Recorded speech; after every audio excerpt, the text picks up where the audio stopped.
that? It's another Wednesday. Well, you know what that means? We're gonna get more UNI2. Whee! I'm very happy to be here with my good friend Tabby. And I'm happy to be here with my good friend Sammy Fish here for UNI2. You're right, it is Wednesday, my dudes. And we are here, first match, with a bit of a good match for round one, Marathon versus StarXUnderscore.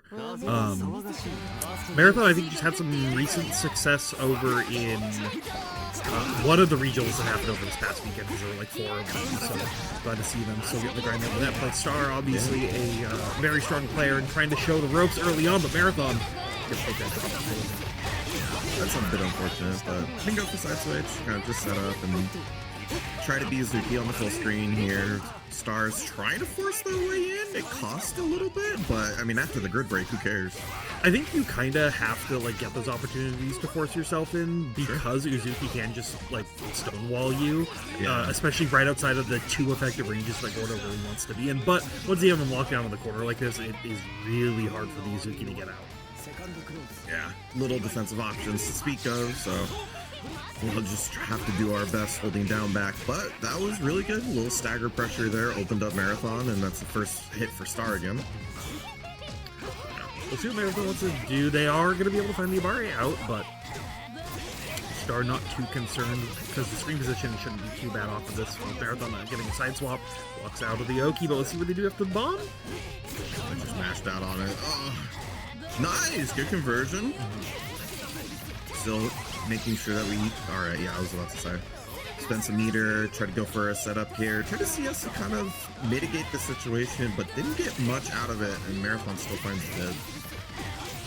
Yeah, I'm curious to see what Marathon wants to do right now. We haven't really seen them have a chance to get on the offensive, and we might not right here. Star not going to get hit by bomb this time on like the first one. Oh! Not quite. Wait a minute. Still has that meter behind it too, so can force the situation if need be, but finds a dash C. And I think, oh well, no, they gave up CS, so not quite. Oh no, IWX. And I think even IW just kills off the scaling of this positioning, but using IWX to just guarantee the slightly higher min damage.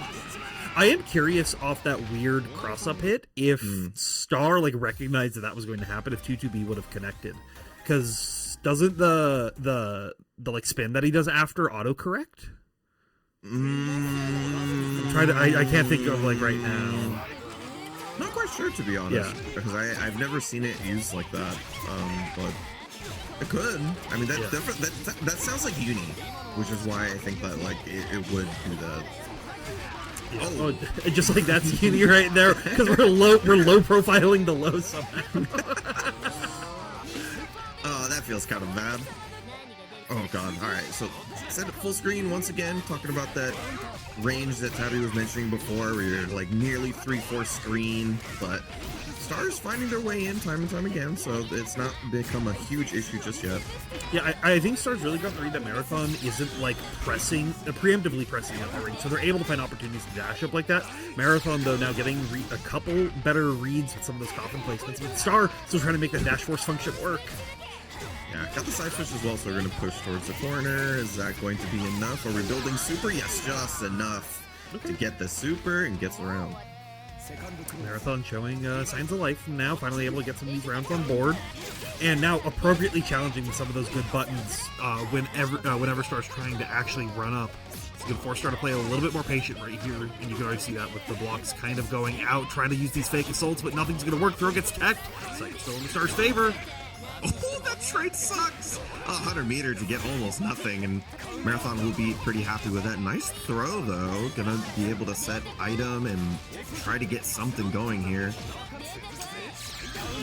Yeah, and I like that. Just trying to do it a little bit quicker so they can't get any of those coffin follow-ups. I think maybe the more difficult thing is that Marathon feels like they're giving up cycle too often. Yeah, that's just like... That's kind of the unfortunate part of the Uzuki game plan, is just sometimes you have to give up cycle, but you don't have to give it up by getting grid broken like that. Star gonna gain a lot of reward off of it to be able to loop back into the cycle with IW, put you into a single touch situation. Yeah, when you don't have grid on top of which too. So yeah, nice throw bait, easy punish. That's gonna be set point for Star. You'll see if they have to keep it up. Marathon, you already see them trying to be a little bit more aggressive, right? Like trying to go for around Totsugeki, trying to call the 2-2X spears, and trying to do anything to not let Star get that tempo swing. Because that's where we've really seen it. Star gets one big momentum swing, you can go to their favor, but Marathon already off to a good start. Yeah. A couple of good hits. Even though they did give up cycle, they've been able to play it pretty well so far. This character just gets to do 2.5 off that now. Oh no! Not like this! Oh, you lose all the meter too, and you're in the corner versus Gordeau. He's gonna get a good knockdown off of this. Oof. Yeah, and he's able to still keep the cycle off of it as well. Gets the 2A link after the 6B as well, and you should be dead 6 different ways to Sunday. Yeah. I'm always worried. I'm always worried, especially with Star, that sometimes the combo will just drop. And you never know what's going to happen in those scramble situations. Especially with someone like Uzuki, who can, like in those weird scrambles, if the player is ready for it, can really mess you up. But Star, kept it calm. Yeah, no, good stuff. As you mentioned, it seems like it's a little bit difficult to sort of play at that extended range as Gordeau, but he does have a decent run speed, and he has his range, so he has the ability to get into that space and then kind of challenge the buttons. And I think Marathon, with the run assaults and just straight up run, felt like it was pretty difficult to find an option that covered both cleanly. Yeah, a lot of it feels like you have to do some preemptive 6-6Bs when you think they're running in, to then set into Totsu, or set into to TK Poison, or do it's a lot of you have to make these bigger callouts, right? On you're going to do this, so I'm going to do this in response. Yeah. But I think versus a lot of characters, you can do that pretty well. But Gordeau, especially Gordeau players who've been playing for a long time, because you have to be pretty reads heavy to have really good success with that character. Yeah. And Star's been playing this character for almost a decade at this point, right? He's very comfortable what he needs to do at the given time. So, it's a little bit of a rock and hard play situation for the Uzuki player. But definitely, I think by the end, Marathon, if that game 2 was game 1, I think that whole set goes differently. Yeah, maybe. It's definitely one of those things. I think you go in with maybe a little bit more active game plan, and it might change things. As you mentioned before, the character, I guess, just does give up cycle a little bit, and the compensation for that is getting the hit and almost guaranteeing cycle afterwards because of poison and the way that it works. So I mean, just tough scenario. It's just I think speaking of, because we mentioned him a second ago, Silent is a character who also he's a player that also plays kind of a grid farmer character. Yes. Where he kind of, and Phonon has that same issue, but he's really good at mitigating that issue with the character, and I think that's what puts him a step up. I think that's maybe what Uzuki needs to as a player. Yeah, I think that's definitely true, because you see with when Defi's playing Uzuki, or even Atari, someone who's in this bracket as well. Atari is so good at that cycle control on Uzuki, and is also comfortable with just being willing to lose it, just being yep, I had to press the B plus C macro 6 times, and then just be okay, I lost cycle, that's fine, I'll just win it back on the next one. Yes, I love that. I love people just deciding sometimes, hey, it's not worth it. It's just not worth this one. And I'm when you can make that assessment on the fly, because your natural inclination as a uni player is to fight for every cycle, but sometimes it is genuinely better, or at least it's a higher percentage positive opportunity for you to not fight for it sometimes. Yeah, especially these two characters, by characters I mean players, that are on coming up are very core on that idea. Yeah. Where it's just a lot of times I'll use the cycle pretty aggressive. Or actually, Mr.B doesn't as much. Mr.B used to use the cycle very aggressively, but they're also just going to be I'll use it, and then if I don't make anything happen, I'm just going to block, because blocking means I'll get it back. Yeah. So it'll be very interesting to see as we get into our round 2 game, Toast versus Boston Blue beats Mr.B. The B stands for Boston Blue or B. Yes. It also stands for Best Orie, clearly, as they are looking to try to keep that title going. But Toast, someone who's been really running a tear through a lot of these tournaments, did not enter last week, which is important for the burst limit standing, which allowed a couple players to move rapidly up the leaderboard. So I think they're trying to make sure that they can lock in and secure that win to get that first place spot back. Again, and you're already seeing the early stages of it right here. Bubble set, fish out. What are you going to do about it? A little stagger there, but didn't confirm CS to try to keep the pressure up. But we got one more super, and the bubble is still coming. Unfortunately, wasn't able to find a way out until Toast gave it to Mr.B. There's an opportunity. Divine Thruster out now allows Mr.B to regain that quarter positioning. It's going to force Toast to be a little bit more aggressive. You saw that dash out attempt right there.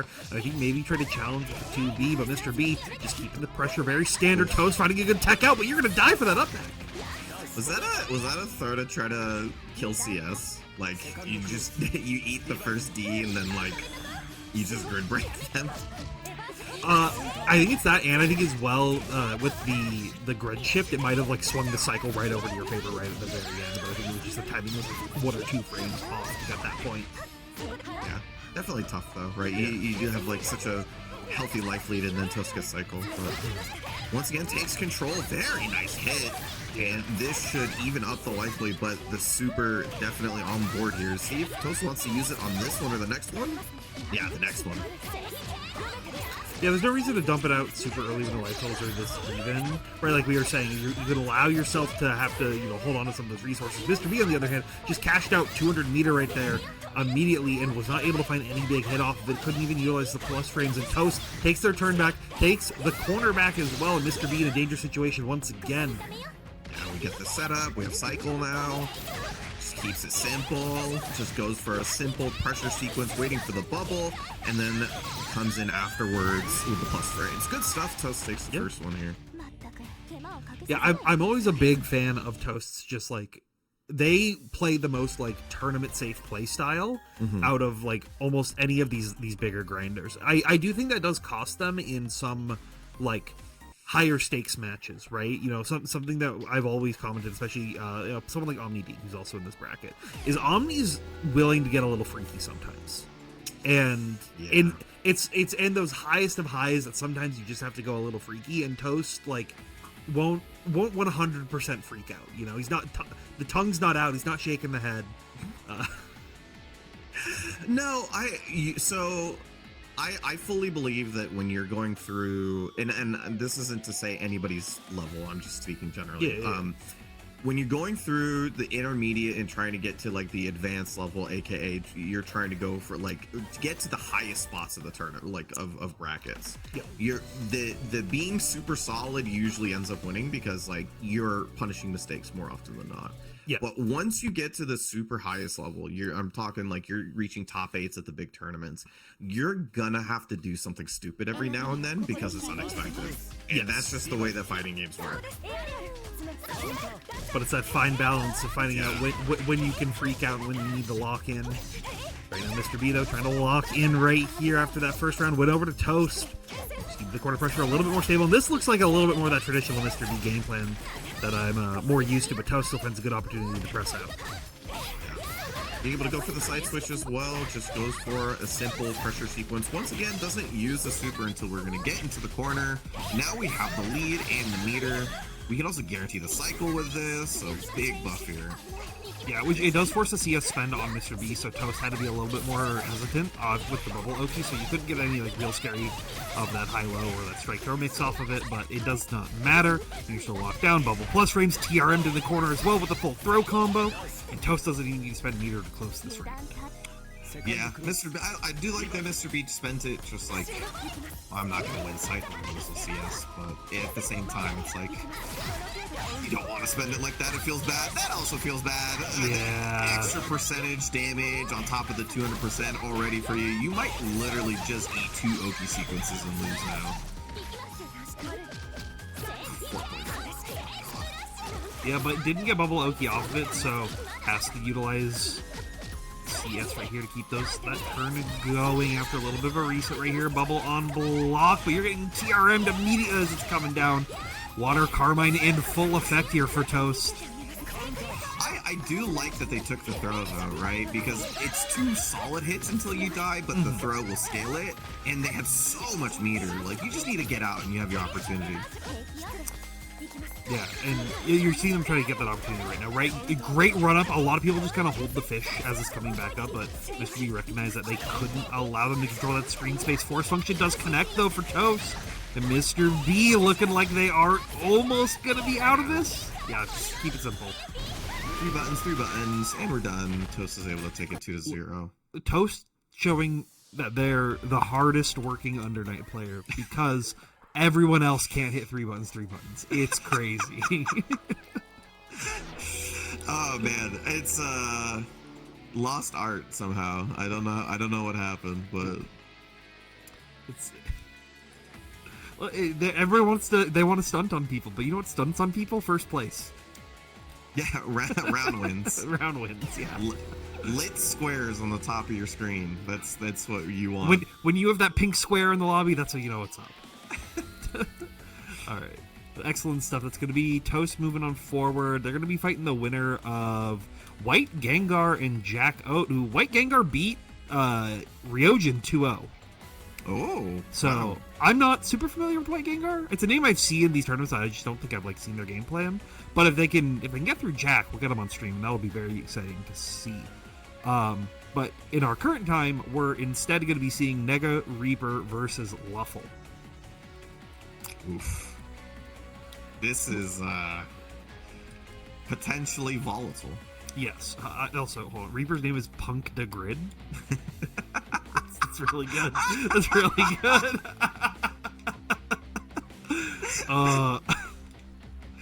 That's actually incredible. Yeah. How's it going, Saucewalls? Saucewalls got fourth at fourth or third. Good God, I don't remember. It's been more than 3 days, so my brain's melted. But yeah. he had a really good showing at Awaited Fate, one of the SoCal regionals. Yeah. I didn't get to catch all of that top, and I have to go finish it up. But Awaited Fate was a grand old time. Shoutouts to the Plus Frames guys for running that. But here we go. Iron Grid LuFL versus 1Mom67 NegaReaper. God, I've said this before, but we need to ban UNI2 players for making names. Okay, but Lag Switch Engage is also a really good name. No, it's... Is it worth it? As someone who likes butt rock, yeah. Okay. Ooh, great air-to-air right there. So many Tsurugis just try to go for the ICJ2C to deeply close in, and LuFL I think is always really good at playing the air-to-air game versus a lot of characters, but it really shuts down, I think, a lot of what Tsurugi wants to be doing right here, and you're already seeing that from the get-go. Yeah, just the sort of activeness definitely asks you to play a little bit more aggressive, because otherwise you're just going to eat constant pressure, but... Oh, yeah. And you're mentioning right there, a lot of Tsurugi's tools are either forward or, you know, actually they're almost all forward, or almost all straight line, so, you know, this angle, this 45-degree angle that LuFL's taking, that he normally takes, is difficult to deal with, but nice, that's a huge grid break, he gets cycle as well, so this is a big damage into a nice setup. Yeah, and this is the downside, is LuFL likes to be 45 degrees up, not 45 degrees back, right? So you're seeing a lot of situations like this, thinking that overhead's going to come through, getting grid broken once again, and with those, you know, the little bit of a lack of defensive tools that Phonon has, you have to be able to find a way to get through Tsurugi, but Tsurugi will be getting through you. Yeah, nice angle on the CDP that allows you to catch people off guard like that. Angles that you're normally safe versus other characters you're not versus him. Yeah, and you even saw LuFL try to go, be like, okay, I'm going to be ready for CDP with EX Air Fireball to catch him out, but CDP is just so invuln for so many of its frames that it's really hard to deal with, but LuFL doing a really good job of catching these J2Cs. It's a good conversion, too. It's like a weird angle hit on pillar, so nice. Got jump back, delay fireball, tries to go for the double, got the grid break, we are dancing. Somehow 9 hits and 0 confirms, but nonetheless it's a perfect. Was that the Ligma? LuFL bring the Ligma out in 2026? It's crazy. Ooh, trade not in my favor. NegaReaper able to get the better of that, take it to the corner.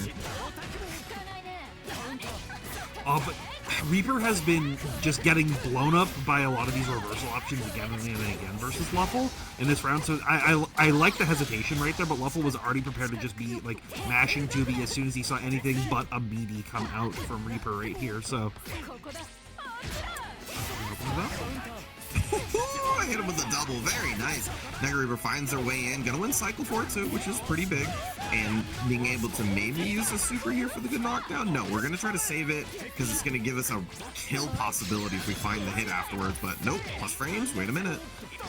Yeah, saving it for situations like that as well. Like you don't get that much better Oki and like that much damage for spending the meter right there, but you get a free +8 anytime you want. So leaves your options open, right? Exactly. I definitely like that.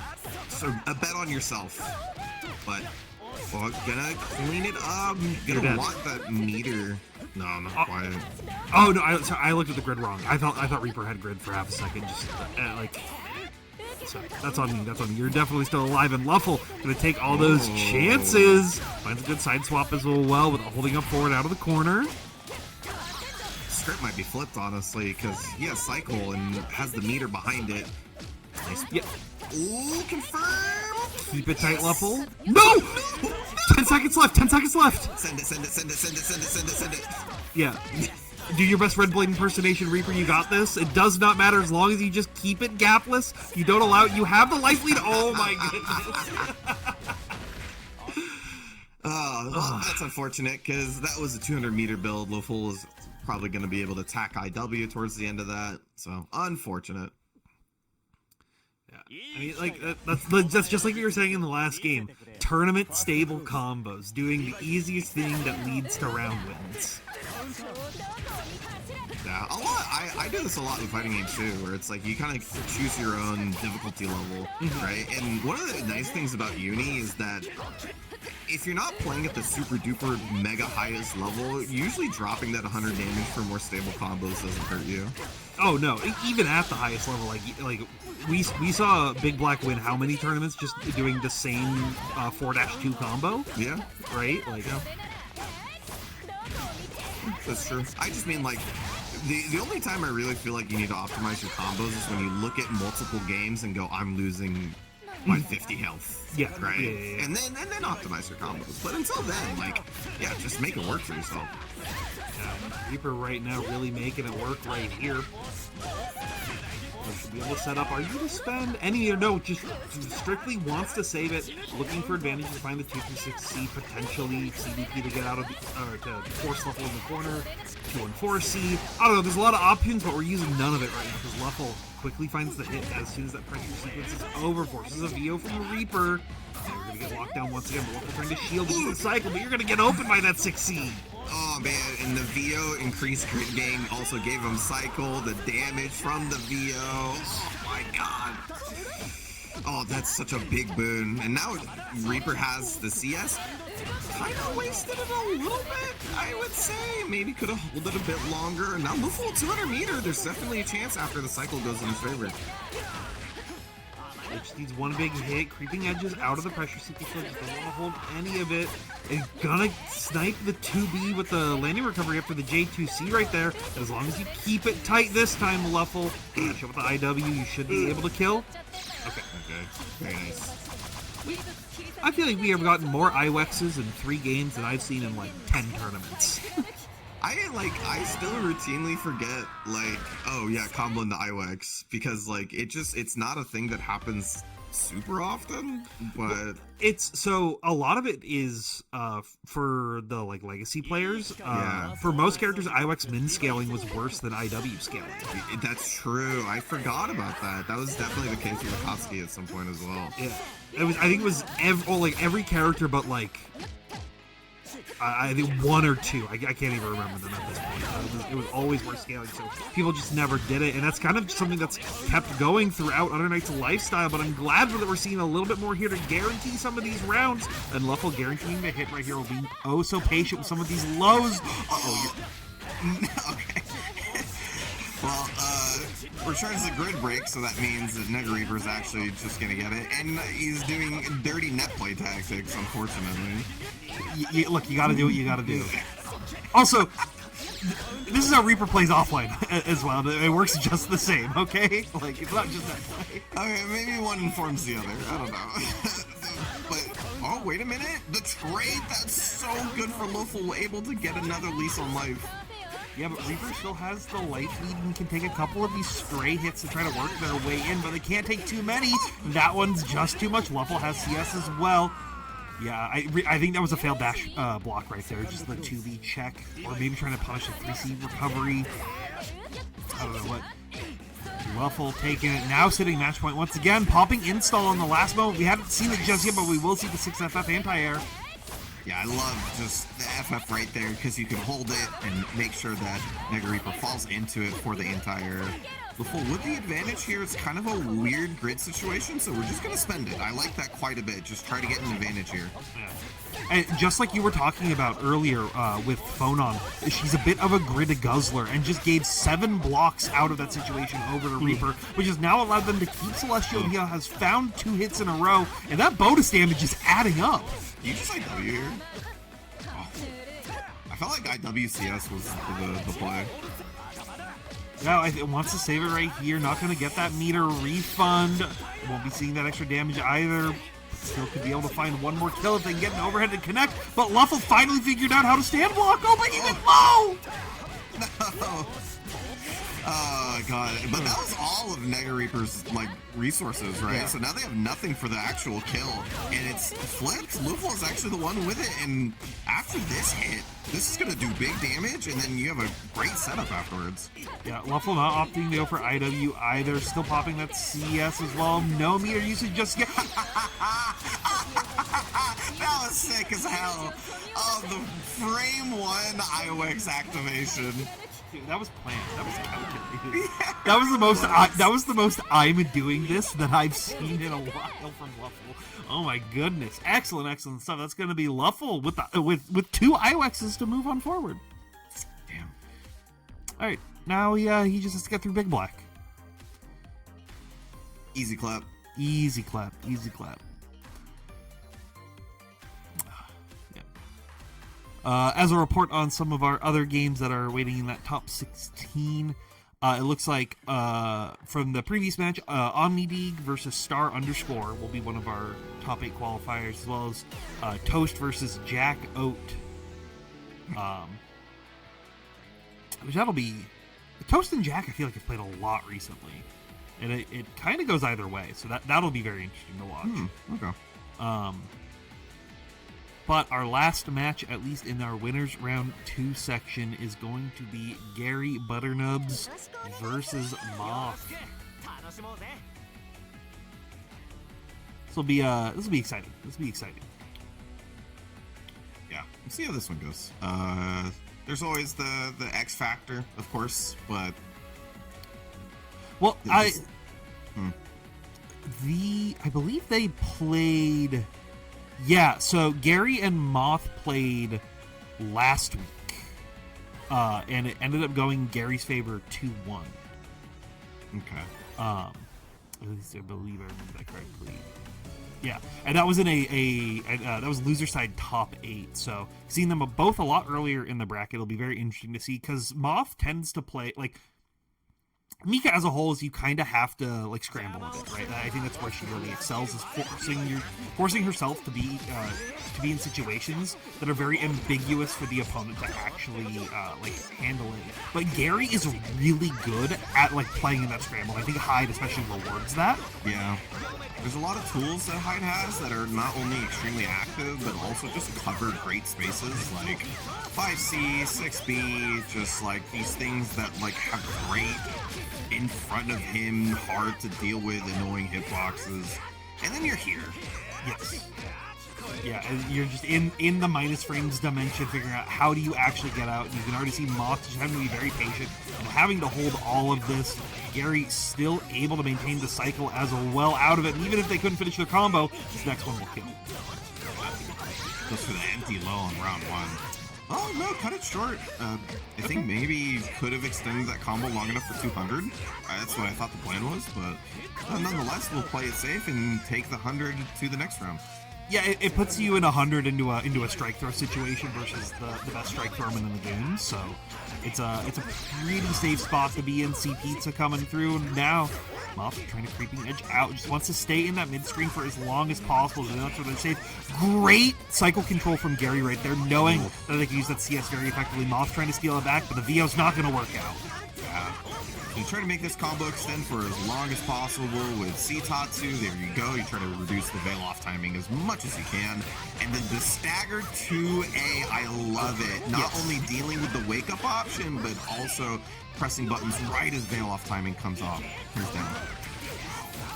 You can't jump. Once Hyde's thrown the fireball, you can't jump. That B follow-up will anti-air you every single time. Excellent stuff from Gary right there.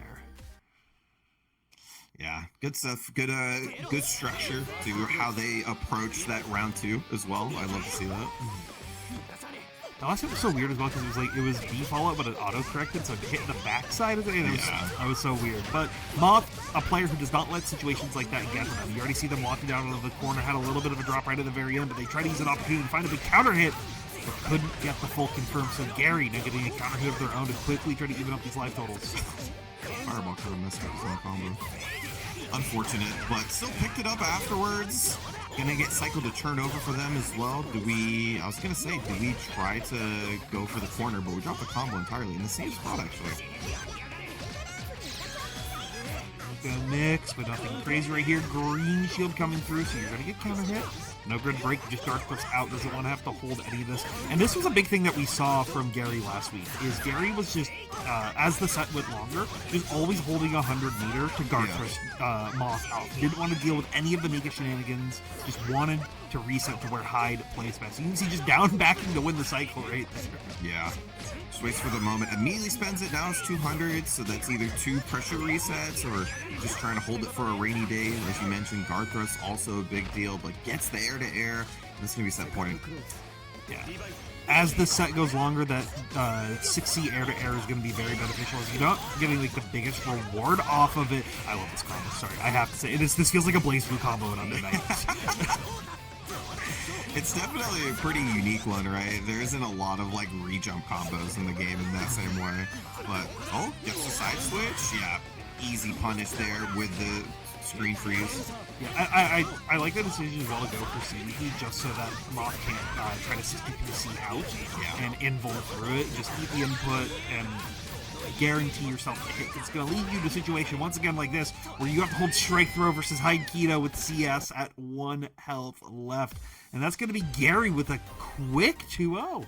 Yeah, really, really good. Like, I love when you can clearly see the game state. Like, especially in Uni. I think Uni rewards it the most, obviously, because of grid.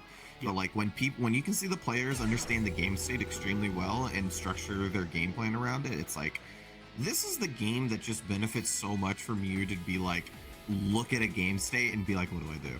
And, like, the game state right there was, like, every single time, I feel like Gary understood it perfectly, and I think that was the difference. Yeah. Big shout-outs to Gary, but also big shout-outs to Moth. Moth is always putting in a ton of work, always grinding in these brackets, and is someone who will definitely be making a tear through this loser's side.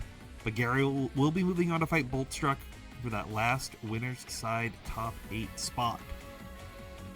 Those all good matches for top 16. Yeah, for top 16. Yeah, all really good matches. I mean, pretty common here, but I feel like it's a nice big bracket here to start our March. Yes. The brackets have always been a really good size since the start of the Burst Limit season that we are in right now. I don't remember all the standings right here, but there is a bunch of potential for some shakeups to be coming through. Specifically, actually, with Toast and with Boltstruck, because Boltstruck had a bit of a tear last week. I believe it was it was second place. I couldn't remember if it was second or third, which pushed them above Toast to it pushed them all the way up to the top in first place right here. So Toast looking to try to claim that 5-point differential right here, but just needs to guarantee that they place higher than Bolt Struck in this one to get to that point. Defi not in this bracket either, so Defi going to be moving a little bit further down, and we've got Omni, we've got Gary, BigBlack, Jack, and Star all in this bracket, so definitely expect these point standings to shake up a little bit as this week goes through, and we are reaching just about that halfway point, so anything is possible. The Whiffler,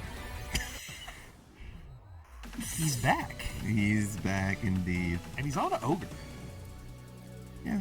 One of, what, like 3 characters that are in the rotation now? Well, this is my thought, is we are less than a month before Sure. and Basamudi X Waz OmniDeag is qualified for that. I would imagine he would want to be locked in on Eltnum on it, but still playing some of these other characters in these bracket settings maybe feels like Ogre is the right play versus Gordeau and wants to be prepared for it. For players like Kyo for over in the Japanese side of the tournament. We'll have to see if that comes to fruition, but right now they got Star locked down and finding the great whiff punishment that keeps it. Is Ogre that much of a better answer though? Like, I don't know. I mean, Ogre's great. Don't get me wrong, it's freaking awesome. But like, I don't know.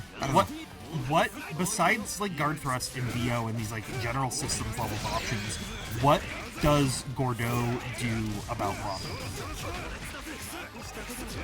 Do you just think it's better? Like it's literally just it's just an easier way to play against the character? That's what I have to think it is, right? That would be the reasoning I was suggesting, because I feel like Eltnum it still has an easy time dealing with Gord, but a lot of those things that you want to do to control the screen space, Gord can either usually with meter just skip past it, right? 623C just blows up a lot of some of your early pressure sequences if Star ever chooses to like just activate it. Meanwhile, with Ogre, you have to play in a little bit of a closer range, but your tools are generally just going to be a little bit stronger in the situations that you want them to be. So, Omni really trying to, I think, show if this, or trying to see if this game plan works. Right now, it's working pretty well. I guess when you're going into like a tour scenario, like preparation like this can be very valuable. Especially it's like you're not just picking it out of the blue off of a feeling. You're like, oh, I'm preparing this Ogre for the very possible and very real scenario that I play Gordeau. Yeah, because you know there's always going to be one. When you're in a Japanese undernight tournament, there's always going to be one Gordeau player. And you already see Stars like recognizing, like we were talking about, right? Just being like, I just have to grid thrust you out of here. I can't hold it. You're going to be able to cover a lot of my reversal options with some of your pressure sequences. I like trying to go for the Seer Ender early and trying to take the cycle. Just was a little short, but the idea was good. Shield as well coming out here from Omni, trying to quickly even up the life hold a little bit more. Yeah, but was in transfer state the whole time, so wasn't able to win the cycle. That's going to give Star an opportunity here, especially when they don't have meter for supers. Oh, and I like that Star actually saving the CS to just try to make sure that the counter hit trade or a weird confirm can be stabilized. Excellent stuff right there. We'll see what Omni wants to pick their game plan up to a little bit more. And we're just going to be starting with some staggers, just really trying to open them up, and the counter hit trade going to go into their favor. Yeah, that's really unfortunate. Back into the corner here. Yep, one more time after the roll. Bomb, yeah, has the CS to keep himself safe. Great block on the guard throws, making a read on Star's tendency in this matchup. Yeah, Star been like showing their hand a lot, like, hey, I'm going to be using this. And now I'm going to be able to get another good confirm right here. Bomb 6V, and be a great starter to close out this round, and Omni taking game number 1. Yeah, I think even in the plan of like you guard thrusts the plus frames, I guess like neutral's okay, but is neutral that much better versus Ogre that like you want to spend 100 for 100? Because I feel like 100 for 100 Gordeau's a little sadder. I think it's potentially fine, but it's reliant on you winning the cycle consistently, right? If you're 100 for 100, and the opponent has the grid tempo swing pretty consistently, that's where it's going to be a little worse.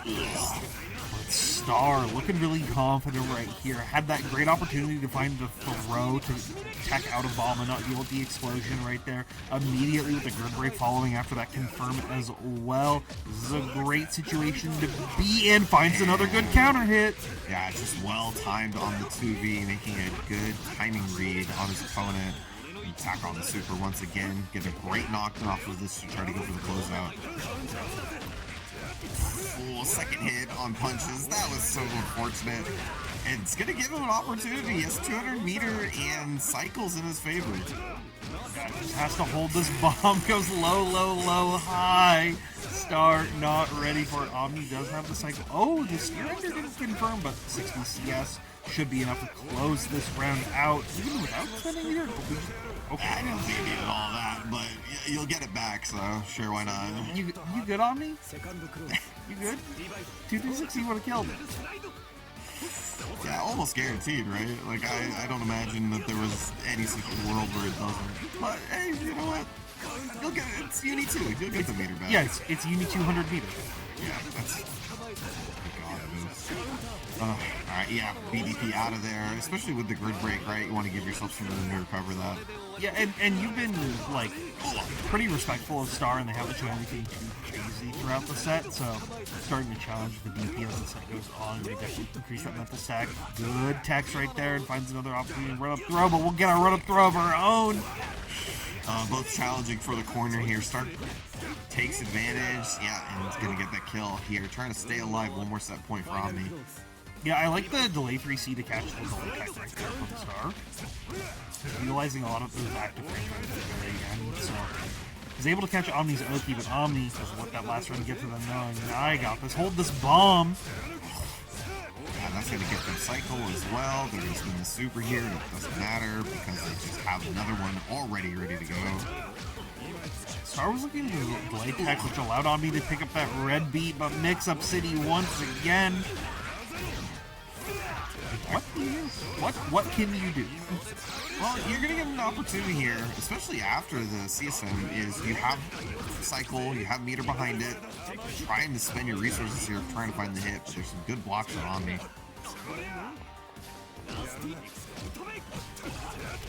Oh, that was a great 5A challenge, expecting that 660 to come through, and you have the simplest 3 buttons.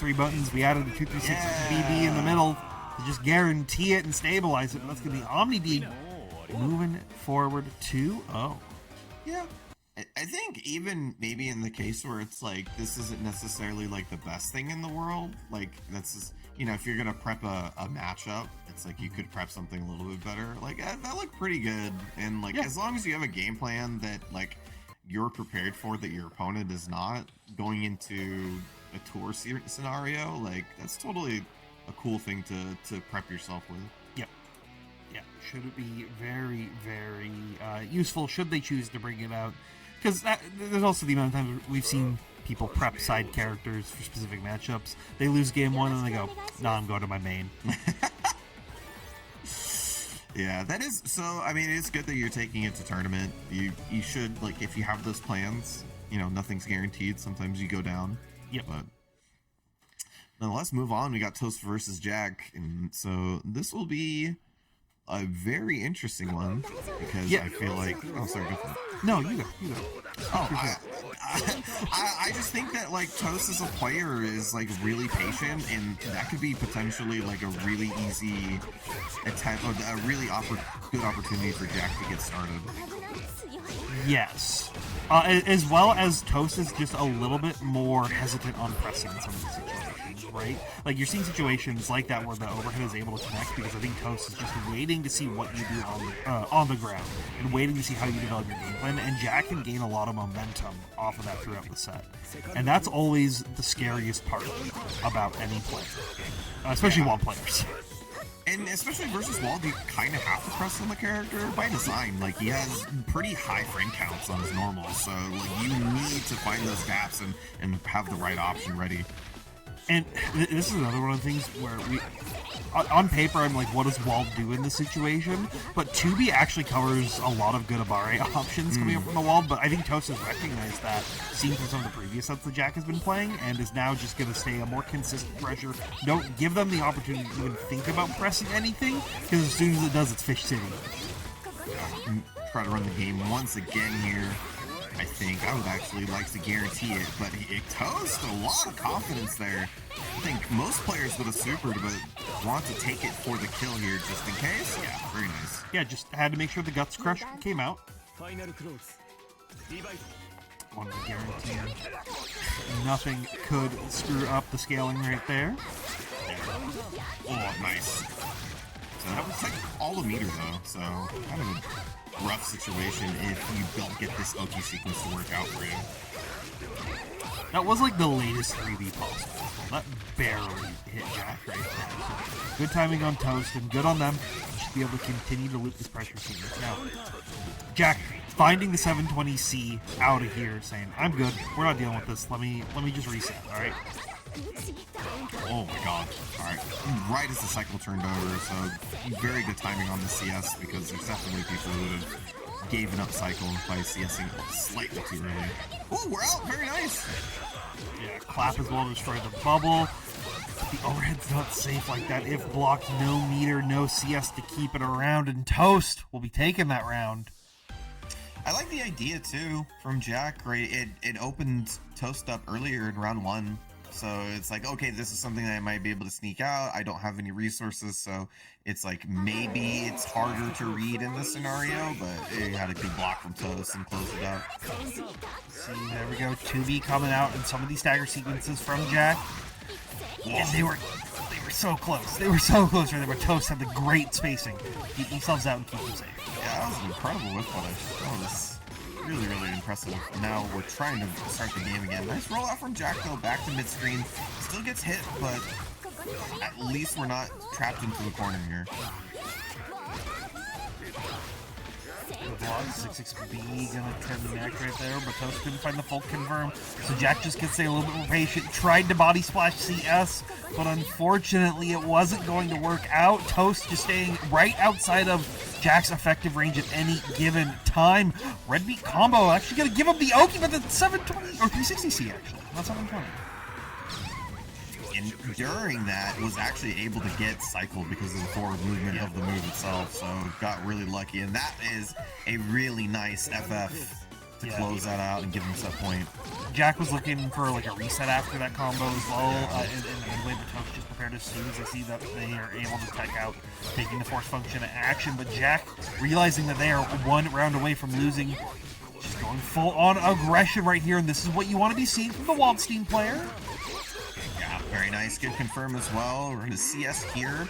Earlier in the cycle, goes for the reset and gets almost the kill, but man, that was some high-octane offense. It was hard to find a moment. All right, you just need 3 more of those in a row. Oh, nice. Counter hit, giving him space to run up forward and get the mix-up. I do like this from Jack, shifting to utilize Power Geyser in the bit of the more mid-screen option that Toast had to get away with setting up bubble or setting up some forward movement. Just adding a little bit extra chip damage and making them second guess, which gives Jack a potential opportunity. But right now, the only thing that we're going to have the opportunity to do is get counter hit with the overhead. Toast leading it back down to the corner. We've seen him in this situation before, but can Jack find the way out? Gets hit right as they get the cycle too, so they're not going to get a lot of opportunities to hold and use it later on. This pretty much has to be now. Oh, still holding it. That's really impressive. It gets tripped up. CS, after that trip, able to kind of stabilize the wake-up situation. Gets cycle once again. Tries to go for plus frames. Gets the throw. Is that going to be enough with all the scaling and all the health that Waldstein has? No, has to go for one more. And then does, in fact, get the kill. So Toast able to take it 2-0. I think there's a world where that kills, but that's one of those game state situations that you were talking about earlier, where you can look at the screen and be like, how do I actually guarantee my ability to close out this round? And sometimes you just like a situation comes up and you're like, I don't know, Wald has a ton of health. I don't actually know where he's at. We'll just go for the cheeky little reset right at the very end. And Toast will be doing that to move on forward to that winner's side top 8 where they will be fighting OmniDeag. Yeah, good stuff. Yeah, that's one of the benefits of replay takeover, right? You go into that same exact position. Can I kill? Can I not?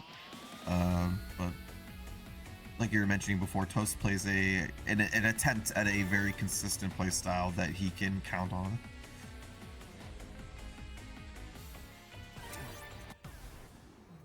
But speaking of consistent play styles, BigBlack under the Paragon banner going to be coming up versus Iron Grid's LuFL here.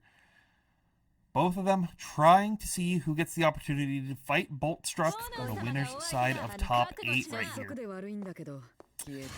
This match historically goes in BB's favor, if I remember correctly, but anything's possible here in Netplay City. Yeah, that's true. Also, it's just sometimes you have a good day. Yeah. So far, so good. A couple of throws from LuFL is giving them an early advantage here, but BigBlack does find the cycle just after gets hit, so he's gonna have it for the wake up, but we'll see what LuFL can do with this meter.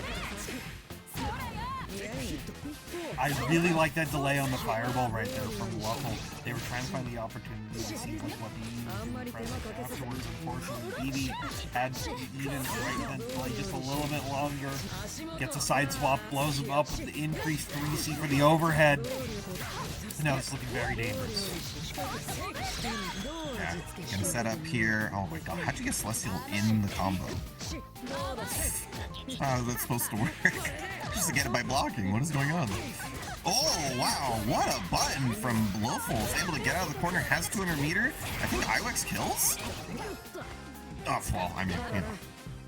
They just had to get close. That's the thing. They didn't want to kill with Iwex. They didn't want to kill with Iwex. They wanted to save it for the next round. Yeah, optimal. Even if you lose, it's optimal. Challenging on any of those records is so hard due to the ability to do 2PCs at any point. Put those plus frames back in your favor.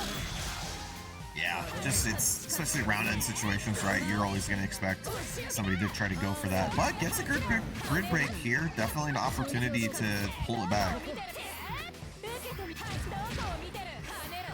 Just the really confident blocking from BigBlack. Never feels pressed unless he has to make some sort of actual decision between high-low or strike throw. Until then, he's so willing to down back. Oh god, yeah, find a hit confirmed, very nice. Alright, this time we kill. I swear, I actually swear. Oh no! Sammy, why did you change the scaling live? That would have worked anywhere else but on the stream setup. No, not like this. Oh, I forgot. I pressed the wrong button. Sorry, LuFL. No, you have to be better. Prove me wrong. This is optimal. It's optimal. You're building meters. Oh no, never mind. It's getting less optimal. You don't get on, right? No, not on this character. For all the strengths this character has, killing is sometimes a difficult proposition. Yeah. Like, my brain just sees a lot of grid. I see those checkmate situations. Sure. I'm just like, oh no. No, absolutely. And you know, it's not like he doesn't have like kill combos, right? But they are on the lower end in terms versus the rest of the cast. They're also like time consuming, right? And I actually, with 23 seconds, do you have enough time to do the? Is there actually enough time with 23 seconds to do the 2/3 combo reset into web VO 5BB 5C 2C like IW? It's such a funny combo. Good round start dash C though. You pick LuFL out of the air and we're already in the corner somehow. Yeah, I think BigBlack has started to just recognize some of the LuFL habits. Gonna find the late green shield right there, but 63B will unblockable and break them. The LuFL not gonna hesitate to just press out to the 5B. Yeah, so this will mitigate the grid break situation, which is really nice, but it's gonna take something to get that cycle. Yeah, that's maybe not bother on that one, but another grid break. We're basically back in the same situation. Yeah, LuFL doesn't even have the 100 meter to try to BL to get it back, so I think he's just going to have to save it as BB unfortunately drops a combo right there, and the tides might be turning. We saw it go to BB's favor last round and get it swap into LuFL's. The cycle, though, a little bit hard. Cycle in the life lead, right? It's just there's so many resources. Great conversion from BigBlack. Only need one more. One more round, one more health bar to go down for BigBlack. I'm going to move on forward. But LuFL turning that dial up a little bit more, realizing that they need to be in the driver's seat to close these games out. See if they can do it, because BigBlack's defense can sometimes be impenetrable. Yeah, I love that. Like, this is the kind of things that you have to throw at BigBlack because he's so defensively sound, he's so confident in his down backing. Like, dash C, no cancel. Like, yeah, please, more stuff of that. Like, that's what you're going to catch him off guard.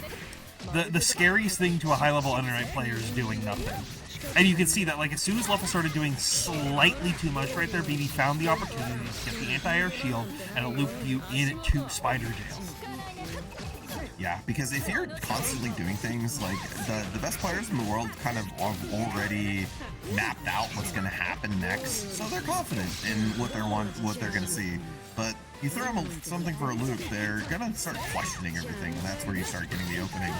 But, I mean, it's going to take more than that versus BigBlack. You're not one of the best in the world for no reason. And that's going to be the closeout with C-Recos. Good stuff. Excellent, excellent stuff from BigBlack. They'll be moving on to that winner's side top 8. But LuFL and all the people who were not able to make that winner's side top 8, at least in this round, are still in the tournament, still have the ability to make that comeback. And some of these matches in the loser side are kind of insane. Just to go over to see who you might be potentially seeing on that loser side top 8. We got Jack Oat versus Moth, Star versus Skoglaw, GaryButternubs versus Sandwich, and it's going to be Atari versus LuFL. So I think anything's possible down there. But you know what else is possible? It's also possible to talk about the wonderful support for Boston Blue Beat that happens throughout the week. That's right. Talking about Boston Blue Beat Online and their match arena that they have for this event.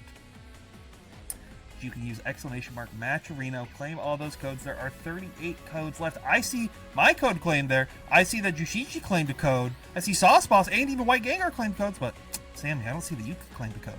I like to give players the opportunity, the viewers the opportunity to claim the code. I don't need to claim the code because I'm already here, but I would like for these guys in our chat to claim the code if they get the opportunity. So please do so if you have the chance.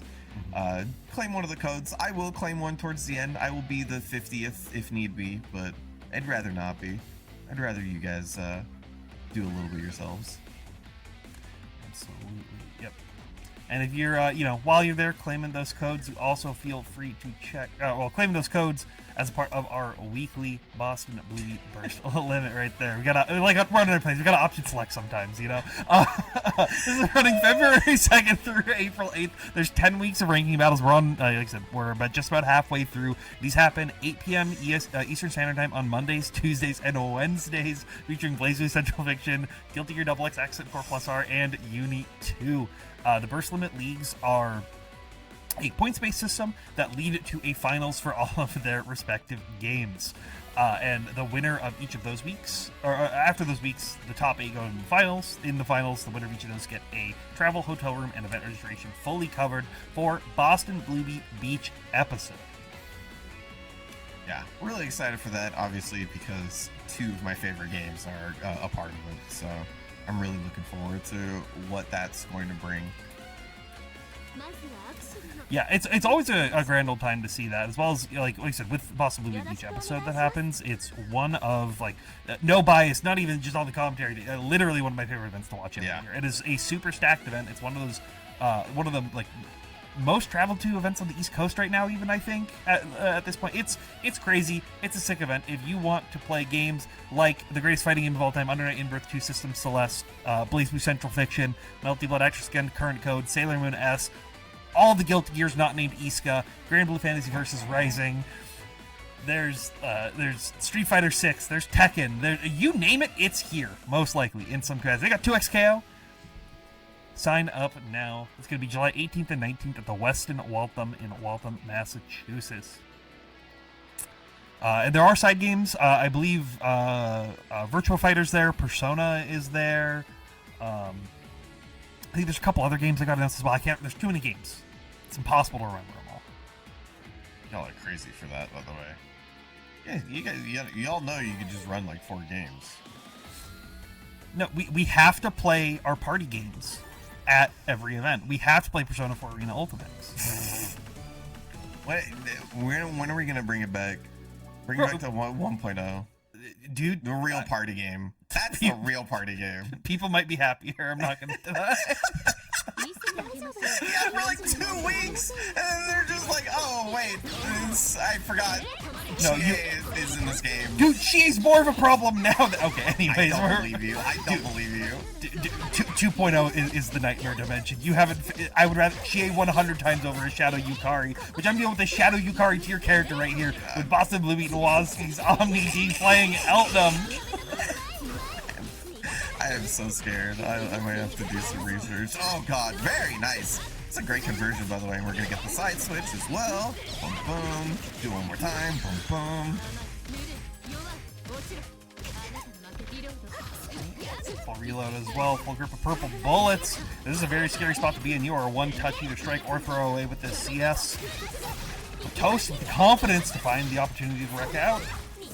Yeah, I think like at the 3rd gunshot there, it kind of makes sense, right? Because you want to keep 10 for the double 2cc or 2Cs. So once you get to that like 10th, the bullet they use for pressure, you're kind of like, oh, okay, I kind of know where the pressure's gonna end.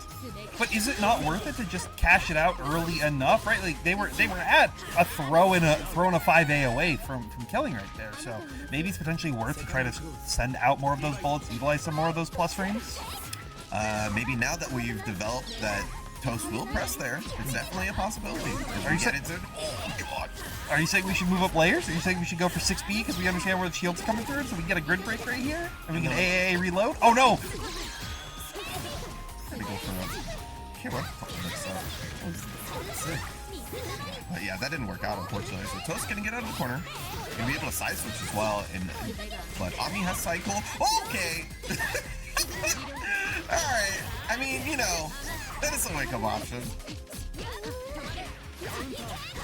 And there we go. Toast recognizing they went 1 layer ahead. They're already at the skin of the onion because they realized, oh, you're going to try to get more bullets out of this that you think I'm going to bust? No, we're pressing earlier. We're mashing as soon as we can. This is extremely violent for round 1. Oh, my current has to save their life. I think, you know, it's one of those things we were talking about, that like high level undernight, that you kind of just have to do some wild things. Violence has to come out early. Yeah, I mean, because especially for these guys, right, like Toast and Omni, like some of the best players we have in North America, they have the matchup established. They know what beats what. They know what layer 1, layer 2 is. You just need to know where both players are starting, and then once you do, then it starts going down the deep end fairly quickly as we get 2 veil offs, trying to use the super or the rest of the meter here to their advantage, and Toast is actually the one who gets more advantage of their veil off. He's definitely like trying to cutting siege or something, and then just was like too late on the input to get, and then got hit by a bubble at the very end, and it might be losing the round after this because they got hit with a 616, a bubble on top of them, and Toast is just going to be adding damage up again and again. This combo, however, oh my god, I can't believe it killed. I was going to say, it's like this combo is potentially scary because if it doesn't kill, like he's giving up cycle because he's in transfer state the whole time, but just enough damage to close it out. Excellent stuff from Toast. Nice, jumped a little too far. I'm able to get the punish here and already put Toast into the corner.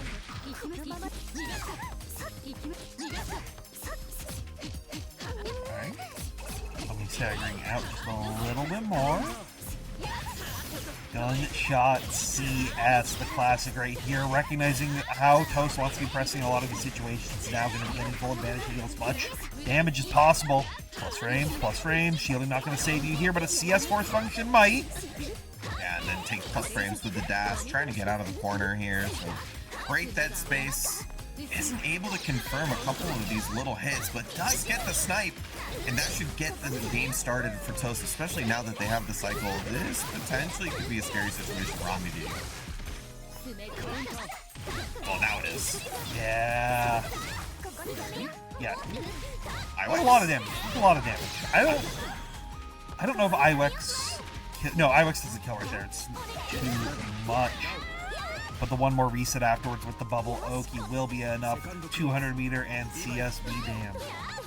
This is the most prepared I have been for Iwex ever. Yeah, we saw like 3 of them early on. We saw our 3 Iwexes, and we're gonna see no more for the rest of the tournament. And every time I see 200 on low health bar, I'm gonna say, oh, Iwex. Pointing at the screen. ABCD, ABCD. I like that combo. It's easy and I don't drop it. Oh yeah. God. Oh no. Don't drop this shit. Because this is gonna do a lot of damage. I was gonna say, speed of combos that don't drop right here. It's out of combos. Oh my God. 4K. And then you get this Oki sequence. Chase down on the roll. Very nice.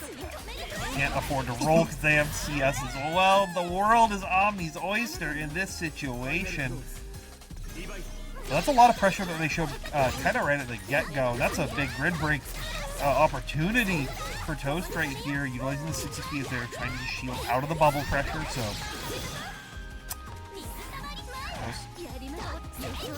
trying to, getting into the workout and say it's just the amount of extra damage they got from the grid break just basically sealed this. Gotta be very close. Yeah, not quite getting that 100. Trying to cheat it out a little bit there with the OTG, but gets one more 100 for the grid bubble. Nice! yeah, Veil off baits with the bubble, able to back it up, let it do the dirty work, and then come back in for the kill. Toast is able to take it. I'm curious if that was supposed to be a guard thrust, because a lot of people will just guard thrust off bubble in that situation. Because the Izumi has to, yeah. Because the Izumi like has to kind of do something. A lot of the times they just get clipped by guard thrust a lot in that specific situation. But that may have been like because they did it in between bubble hits, right? Yeah. So maybe it's just like a slight mistiming on the trying to guard thrust out, and unfortunately VO came out, which is a little bit easier to bait than guard thrust. Just a tad bit. That is very potentially possible, right? Like if you commit to the input and you're not putting them in block stun, like that's what's gonna happen. So I need the input feed. I just need to know what these players are mashing. Oh, dude, I love seeing the input feed. It's so fun. Not even to see people mashing, but like also to see what people do during rounds, right? Yes, like, do you keep your hands off the stick? Do you mash all the buttons? Like, or do you go for like a rhythm or something like that? I'm always very interested. Yeah, watching someone try to Tekken VSAV while they're just in the loading screen is always very funny. Alright, but here we go, our other side of the bracket. A player we haven't seen on stream just yet, but was the winner of last week, Boldstruck. Going to be fighting BigBlack, looking to try to claim first place yet again. BigBlack is even a little bit more prepared this time. Gonna get the first big hit, get cycle as well, so already in a good position. Gonna hold the meter here. Pretty common for BigBlack. Tries to go for it. On the second hit, and will find it. Doesn't fully convert the grid break though. One thing I want to comment is BB did like a super high web set. I don't know if that was intentional, but it actually ended up being pretty good to cover versus Donase, just because she normally wants to go super high up and then try to hit with like a JC or something in a lot of these air-to-air situations. But that web at that height clips her out of it and stopped her from being able to do that, which now allows Paragon's BigBlack to just continue the dominance in the corner. Yeah, they'll be able to close it out. See if they want to spend the IWX or the IW. Yep, there you go. Yep.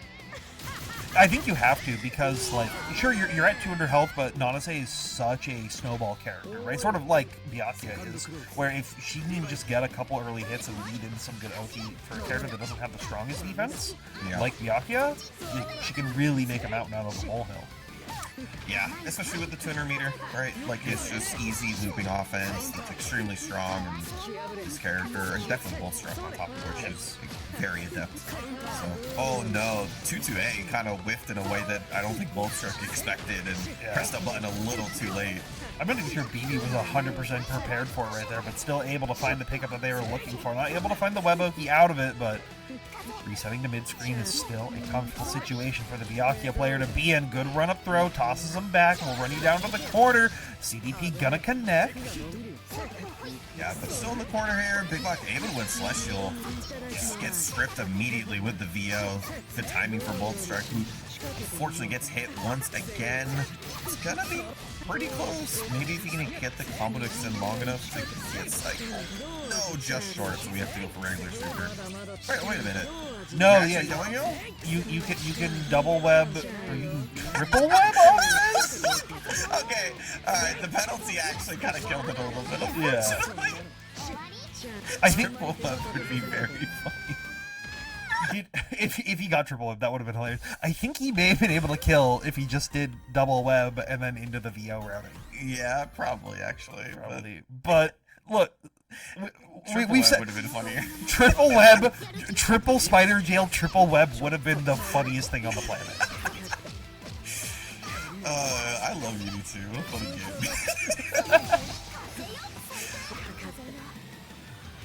Sick. Well, you use a funny game because you get situations like that, then you get we're both gonna press the D button. Both stand still for a good 3 seconds, and that's advantage for one person. Boltstruck using that CS there, trying to keep the pressure, looking for the throw tech from BigBlack, and he will not give it. I was like, speaking of standing still right there, there were like 4 moments in a row of this half second, just like both players locking eyes with each other, like, what are you gonna do? What are you gonna do about it? Do it, you won't. Oh god. Wait a minute. Dude, at this point, it's like just a test whether BigBlack is like, alright, you're just gonna have to throw me, dude. Like, you just, I am not teching.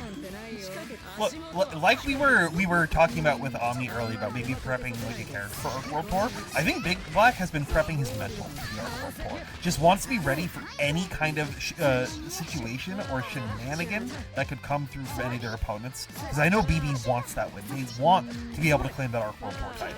I mean, it's definitely would be a big deal, right? Especially after how Evo went down. It's like the other crown jewel, so Yes. we'll see if that's possible. And, you know, there was a point, I think, with the way that BigBlack played. I think, like, all throughout 2025, I felt like he was more inclined to take the throw for, like, a little bit.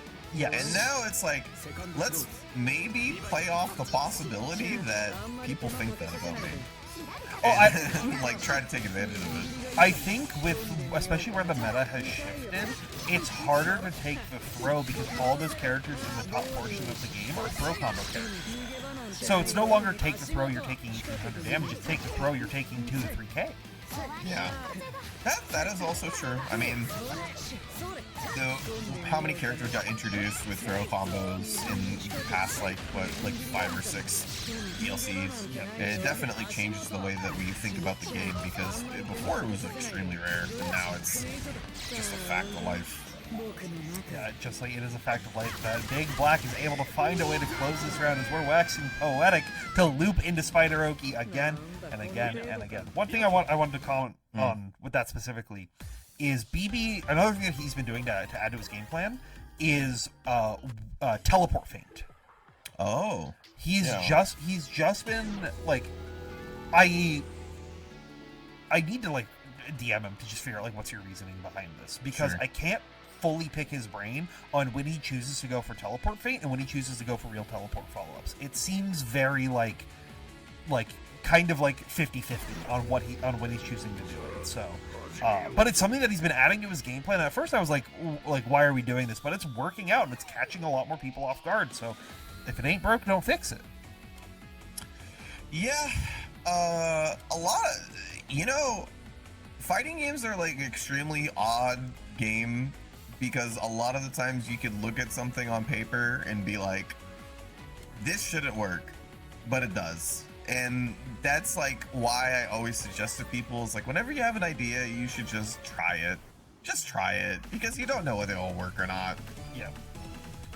Like you'll never know what kind of success you can find. I feel like especially in games that are a lot more like freeform, like Uni, right? Yeah. Like maybe trying to do something Turbo Strange doesn't work the best in Street Fighter 6 compared to some of the more like defined strategies. But in a game where things can get a little bit more hectic, and is possible right here. Speaking of which, we've got Gordeau versus Waldstein, Jack Oat versus StarXUnderscore.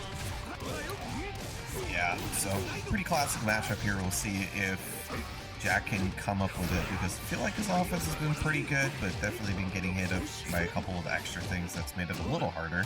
Star already started off pretty strong here. Doesn't confirm that one, but turns it into a mix-up. Very nice. Yeah, this is a, like, on paper, he should be Gordon favored.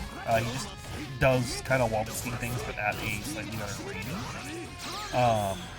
If I remember correctly, I feel I've seen Jack in Star play before, and I think it went into Jack's favor.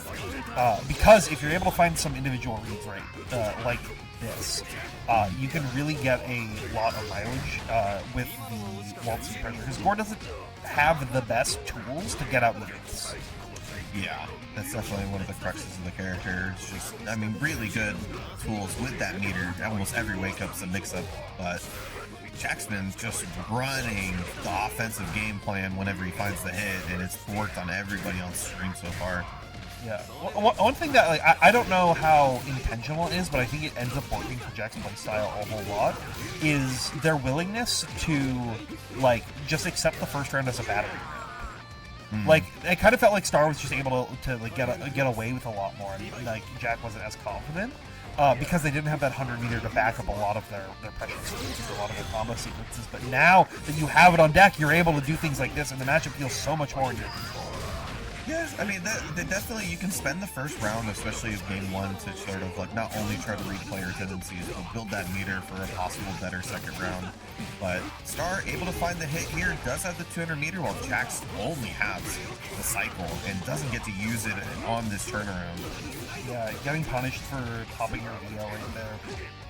Definitely going to hurt that a little bit. Cycle goes into Star's favor as well, and I like that backdash into the Grim Reaper to catch Jack pressing.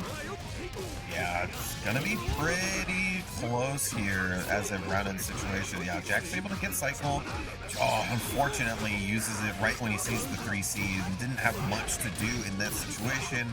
Kind of mitigated that advantage, and Star takes the first one.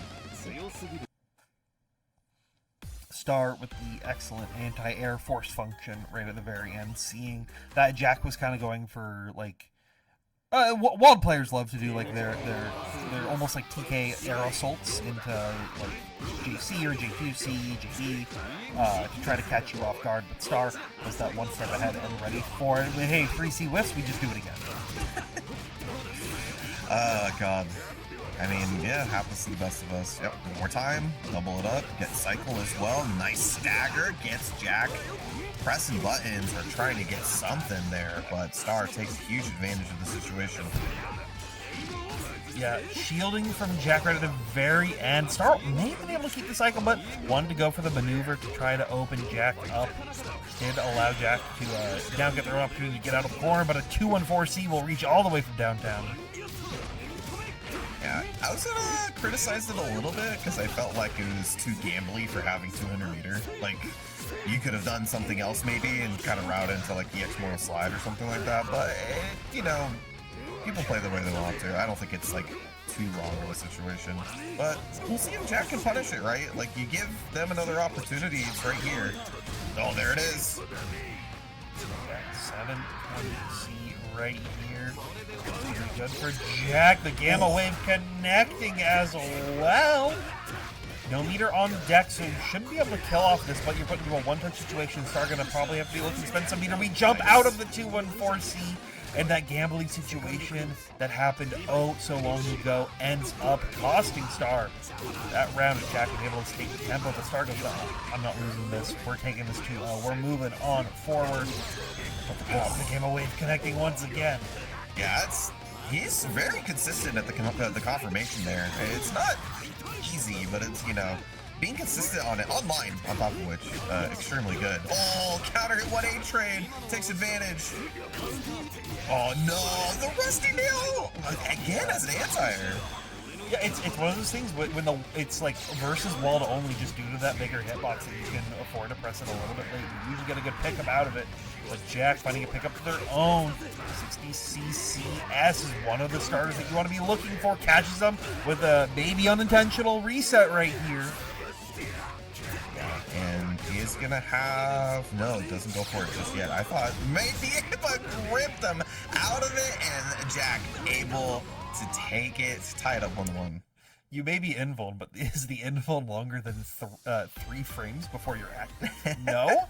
Oops. Oh god. It is a insane tool to have in this game. To have something that fast. But quite literally, he needs it. Yeah, no, quite literally. That's why there's a huge gap between that and his fastest button. That's 8 frames? No, 9 Yeah. frames. I believe 1A's 8 frames. No, 1A's 8 frames, but it's bad, so it's really fast button is 9 frames. But it's bad! That's really funny. Well, 1A kind of sucks. Okay, I think we can all agree. Nobody's gonna come at my head for saying Waldstein 1A, not a good button. Like, I don't know, did you see that combo trade where he got like 1,400 damage off it? That was sick. I get 1,400 damage in my sleep. Oh god, knockdown, invalid. Doesn't matter if you're still comboing even though. Oh god, 2TC, we're out. Look, if people want to delay tech versus you to try to mess with your Oki, like, just keep getting the reward. Just keep doing your combo. Oh, okay.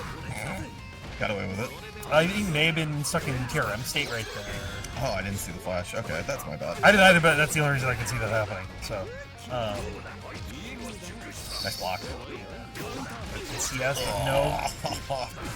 That's such a bad position to be in versus Waldstein, right? And Jack's really good at sniffing out when you want to press a button and gets the right opportunity, like either gamma waves and supers you for the confirmation, re-dash Bs you like that. Like, it's really tough. Start adjusting their playstyle a little bit, I think, to deal with that kind of game plan that Jack has been bringing. You're seeing a lot more just staying right space out of where Jack wants to be being, and finding these things like GaryButternubs, like 3C. Really get a ton of mileage. You should just wake up, just let him use it. It's definitely a extremely high level tactic of trying to find a way to disarm your opponent's CS. Plus frames. Oh no, it's him. Okay, I also expected the Mortal Slide.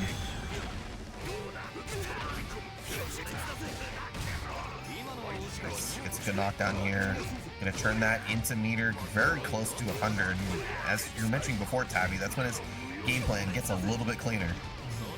Yeah, and now you see that on deck, but Star just utilizing a raw 623B, knowing that you're too far away to do a real meaty that you're looking for, so it gives an opportunity to press out. Swipe's not going to connect. Had no meter behind it to keep it safe, but Star only going to get the reward after the recovery frames.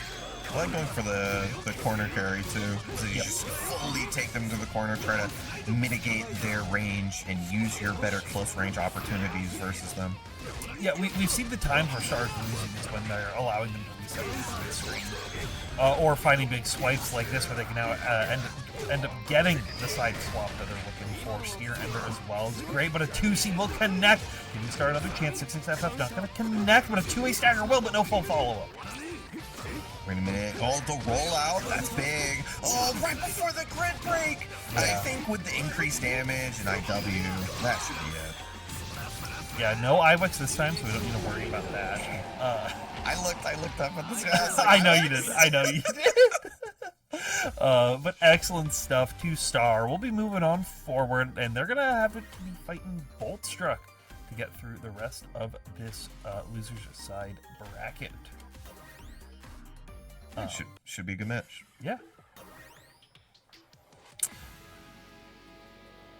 But up next, we got two people of a similar breed sometimes when it comes to wanting to press. We got LuFL versus GaryButternubs. And it should be interesting. Wait, Gary, what are you doing? Gary, that's not Hyde keto.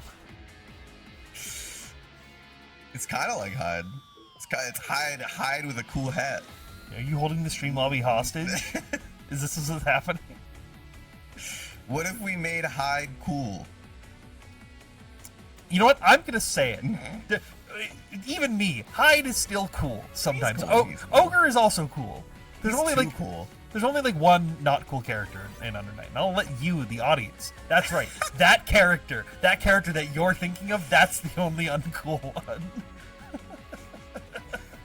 True.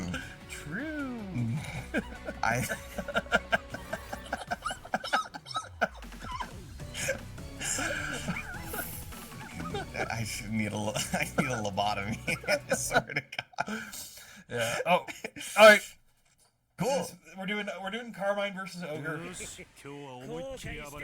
Hyde is cool, absolutely. You don't understand. As somebody who plays a lot of fighting games, a lot of different fighting games, you don't understand how freaking cool Hyde is as a Shoto style character. Like, it's genuinely one of the best that archetype has ever had. Yeah, but I don't know if we can trust the Eno player's opinions on that. Anyways, as we get into the match, GaryButternubs. I was a Shoto player at some point. Sure. I played Kai. Sure. I played Kai for a long time, guys, I swear. I played Hyde too. That was literally yesterday. Guess what? Gary's playing the game right now, and LuFL not really getting a chance to breathe at all, as they had just won a couple neutral interactions super early and have been forcing LuFL to stay down in the corner, bomb planted on top of him, 6 people. Alright, man. Alright. You deserve it, honestly. Pull the cable. Let's get out of here. Close the stream. Alright. So, I mean, you know, cool. If Ogre is like cooler Hyde, Hyde's cool, but this is cooler Hyde. Like, I don't know if Carmine is cooler Phonon. Why are we comparing Ogre? Like, I get it's like just Gary's character. No reason. This is like comparing apples and cucumbers. I have no clue why I made that. He also has a disc-like fireball, I guess. I don't know. Yeah, they both have overheads. They have A-normals, B-normals. They have a move that goes forward. That's crazy. Give Ogre Hyde Rekka. That's so true. It's so true. Oh, we're getting a rematch. We're not going back to room. He should get the orbital Rekkas in the air. No, I'm sorry, I'm not just imagining Lariat, but instead of like his Lariat follow-ups, it's A Fireball or B Hyde follow-up instead. Isn't that just like, that's just like the Lariat into, oh god, A Fireball into fucking, and B follow-up for Hyde is just Lariat into overhead. No, it's the same thing. It's Londrekia Rekka. That's what it is. All of the difference is that he's the fireball. He chucks himself. Yeah, yes. He is the fireball. Oh god. Alright, wait a minute. We can play Carmine. Hold on. Never mind. Oh, Alright, hold on. We're getting bomb hits. We're not fighting the full conversions off of them. You kind of need to on this character, So, unfortunately. I also like to get hashtag serious real quick. I don't actually hate the Ogre pick if you think your opponent's playing Carmine. For this exact purpose alone, I don't know how I like Ogre into Phonon. I feel like Hyde Phonon is generally about the same, but Probably easier. Like, even if it may be like the same in terms of like optimal matchup numbers, Yeah. like Hyde just feels easier, right? yes, yeah, I would agree with that. But Ogre, if you're able to have that unique fundamental where you can just like, I can land a hit on Carmine and put him into a knockdown, he's gonna have a harder time dealing with bombs than he is just with stagger pressure. Yeah, that's true. So, I mean, for what it's worth, it's working out, right? Yeah. Because he's... Alright, 2-2-C. Yeah, gonna get this nice knockdown. Has cycle behind it, too. Guard thrust out, but it's not necessarily a good position still. Oh, wait a minute. Hold on, that was a very nice response from LuFL. Yeah, I was trying to look for Lariat. Oh, BBB not going to kill right there. Trying to steal the cycle as well, but LuFL immediately cashes it out, and scramble situations tend to go into their favor in the long run. Not able to kill just yet, but we are an EX Carmine. Anything is possible. I was gonna say send it, but LuFL sent it into Gary's arms. Got the throw. 2-0 for Gary. Moving on. Yeah, moving on forward, trying to add that Ogre to the top 8er posting. We need a unique top 8 post, right? Yes, Not enough ogres. Yeah, we need the Undernight Shrek themed bracket where it's all Ogre. Oh man, we might have been able to get that if we still had Michigan Masters. Yeah, but they got them. You can just have an ogre themed tournament and just have a marathon of Shrek happening at full volume in the background at all times. Call it Undernight All Stars. That would be sick, actually. Someone get Jay on the phone. Get him started on this free idea for beach episode. Yeah, so that is Gary moving on forward. They'll be fighting Omni in the losers' quarters. As you can take a look at our wonderful top 8 bracket as we're here. Yeah, so in our top 6, Bolt and Star got a classic on the loser side. And we have the entirety of BBWASD to fight both OmniDeag and Butternubs at the same time. And then on your winner's final side, we have Toast versus BigBlack. Right. Dink and Imp are coming out to fight Omni and Gary. We got a tag match? Yes. That's sick. Oh man, how would tag rules go? It's not like Waseda style. Like in the middle of the round, you can tag out. Yeah, so I've wanted to run a tag tournament where you can physically tag each other out in the middle of the round. Oh, that would be so sick, right? Like you have to like hold the button while you're getting comboed, so that they don't try to like drop and reset you as you're swapping players out. Does that mean like in wrestling, can I also try to hinder the other person who's not playing? Like if they try to come in and tag them, can I hold them back from getting tagged in? Yes, absolutely, 100%. As long as the ref doesn't see you. It is against the rules, but if the ref doesn't see you, you're good. Yeah. That sounds sick. Oh god, alright. Star versus Bolt Strike. This is often in different places in the tournament, but today it's in losers quarters. Yeah, I feel like I've seen this anywhere from round 2 to losers finals of this tournament, so definitely Star I feel like this week especially is looking very, very confident to a lot of people. I feel like they have their game plan down and know exactly what they need to do. Yeah, pressing good buttons. Oh, making good reads, Bolstrug on the backdash and the whiff punish on the sim.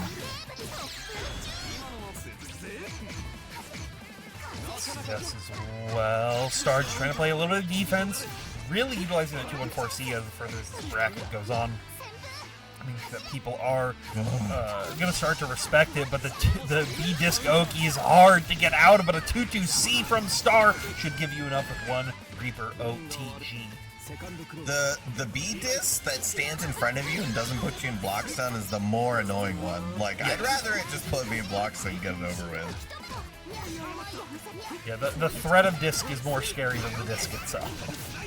I hate me. I want to use my 4 and I'm in proximity guard. It sucks. I like that CS when you just wait and see if Bolt was going to challenge immediately afterwards. A lot of players tend to do, but the sword cars Bolt will be seeing after a little bit of back and forth from Star. Gotta get Bolt in the corner, and once again, fake disc set up. Oh, it's so messed up, but Bolt's really good at it. Like, I feel like he uses it very well. This Bolster guy, pretty good at Nonisa, you would say. Oh god, nice confirm. Not able to find the full pickup, like just a little bit of weird scaling or something. Immediate dive into the 2-2-C. Tried to get an opportunity to hit Bolt out of it, but the 2-2-C still coming in from downtown. Fireball's coming through, but Star just holding down back. Yeah, very confident down backing this time around. Nice block. Once again, oh no, the 2-2-C did not autocorrect, and Bolt will take advantage. Yeah, it's really hard with like Bolt going for a little bit of a float right at the very end, and just like willing to allow themselves to drift a little bit, which I think Star is not as anticipating, because they're looking to just like 2TC. They're looking to do anything to shoot them out of the skies to not get hit by that 2TC. The 2TC keeps coming in. Reaper CS. This time Bolt challenging, and Star still recognizing that and keeping himself safe. The lock Bolt struck down to the corner. Nice. Able to find the hit, but gave up Celestial in the process. And this is really early in the health bars, so potentially could be really scary. Also, Nanase is a character with a good counter hit that you can be eating a lot of damage already. We're not even halfway through this combo, and it's 4K! Oh my god, 4.3 jumps away from the CSM as well, and gonna get the hit on the tornado, and that's 200 meter on the back of it all. So not gonna kill off of this one, but you get a good knockdown and you get to save it for the rest. Yeah, you were able to get full B Fireball Oki as well off of it. It was just everything that you would want as an Odyssey player, and then some toss it back. Star, you have the CS, you have to find an opportunity to use it. Should be right here, but we backdash out on the 214C. VO is baited! Very nice recognition that you didn't have the right timing to go back and punish it, so then you just baited the situation afterwards. That's really heads up presence of mind there. Excellent stuff from Boldstruck right there. Now shifting a little bit more defensively, as they know Star wants to be a little bit more aggressive now that they're down around. Star getting a deep run up throw, something that has been working out for them since the beginning of this tournament.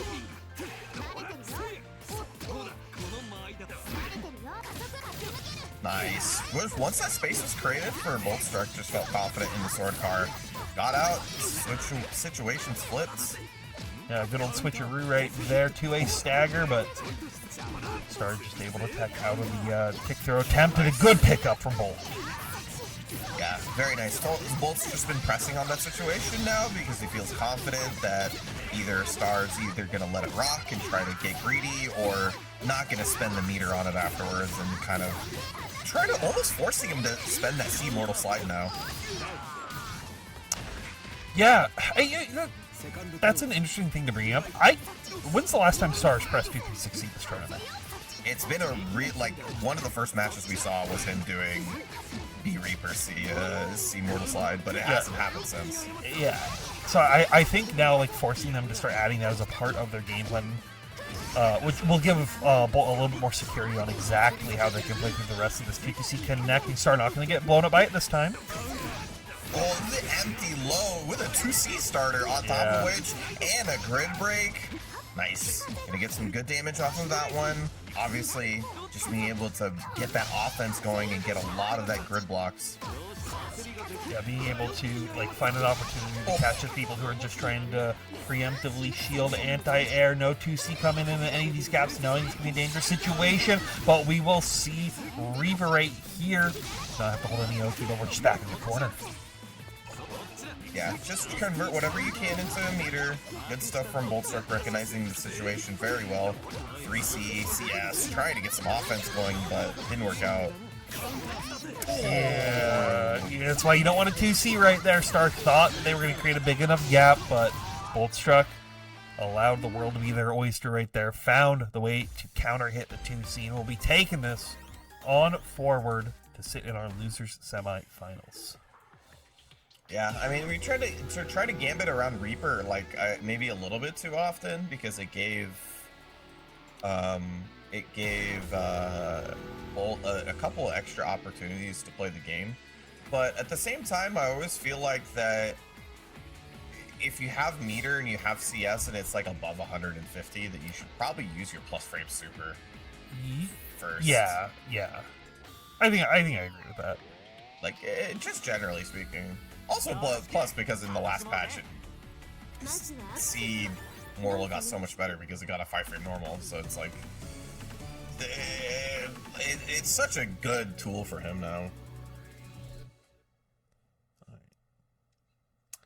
Well, we will potentially be seeing that in future events. A Star is out at 7th, still going to be getting those Burst League points though, so they'll be able to keep themselves in the leaderboard for that top 8, as we got 2 more people also fighting for those points. GaryButternubs versus Boston Blue X OmniDeag. Yeah, just calm here. Omni waiting for the right time to press, gets the cycle before they move forward. Good blocks. Couple of left shields though. Well, nonetheless, Gary able to get out of the corner here. Gonna win cycle as well. Sitting in a good position here. Gonna even see Tatsu to try to carry all the way to the corner. Hyde stagger pressure happening in the corner, even finding a counter hit, but can't find the full reward off of it as they weren't ready. ADP is what Omni will be bringing out at the scramble, though. Yeah, any of the 5-frame ADPs are just so good when you don't see, like, when you see a neutral change shift situation. When you have super to back it up, it's almost always a win. Oh, I really like that 6-6C right there. Omni loves to press in both the increased shots, or even will try to like go for some cheeky air movement in that exact distance. So Gary finding the spacing to stay out of the gunshot and get the 6-6C is just a perfect recipe. Yeah, just be able to traverse that space with something that valuable that quickly is yeah, extremely good. So if he can keep that spacing, and see if Omni keeps that in mind as we go along. But going into the corner, okay, once again, CDP gonna get the cycle to turn over in their favor. Let's try to see what the mix-up is. Later, Rekka is trying to catch him to see how Omni is gonna react. We thought a C Pogo was coming afterwards. But a big grid break is all that will be coming on Gary's end. See Rekka Ender. There's going to be a ton of damage. A lot of resources on deck. What can you do? Oh, nice delay 2B. Very nice stagger pressure from Gary. That should be able to close it out. Even went for the oh-so-simple, oh-so-damaging routes that Hyde has available on deck.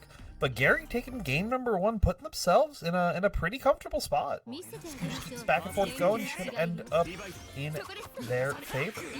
Yeah, once again, I really feel like that Gary's understanding of the game state is giving them a lot of buffs. Like, they're just recognizing the moment and responding to it very well. That's some good defense from Omni, though, able to get the hit.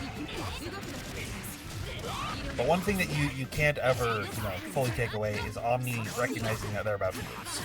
Oh yeah, and that's when you're going to see things like this. This pressure has just gotten so much tighter as they're like, okay, I'm just going to keep doing the aggressive Eltnum things. But Gary, as soon as they find the gap, they get the opportunity to challenge, force Omni to be delayed just a little bit, and then take 4K off of a 6-6 starter out of the corner.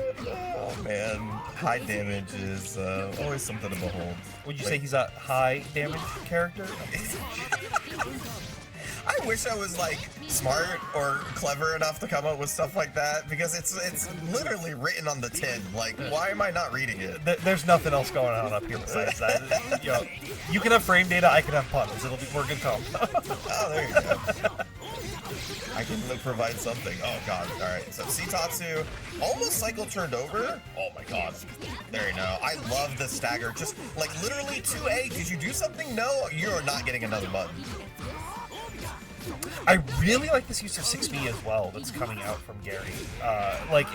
Just preemptively setting up that big stop sign button whenever Omni tries to run out of the corner, and it makes it like turbo easy to hit from off of a lot of it. Yeah. It's just been something that has been so successful. Nice CS as well. Not going to get blown up by the ADPC dive kick.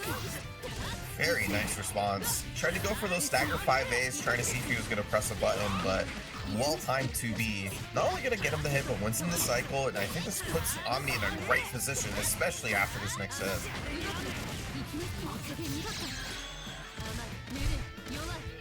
Ender has the CS as well, has all the bullets, the edges, one run-up throw, the classic for Eltnum, the classic for OmniDeag to tie this game up 1-1. Yeah, just a couple of really strong defensive opportunities for Omni that gave him the ability, like, just good block into response. It's not just holding down back, it's down back into the thing that's necessary to get the hit.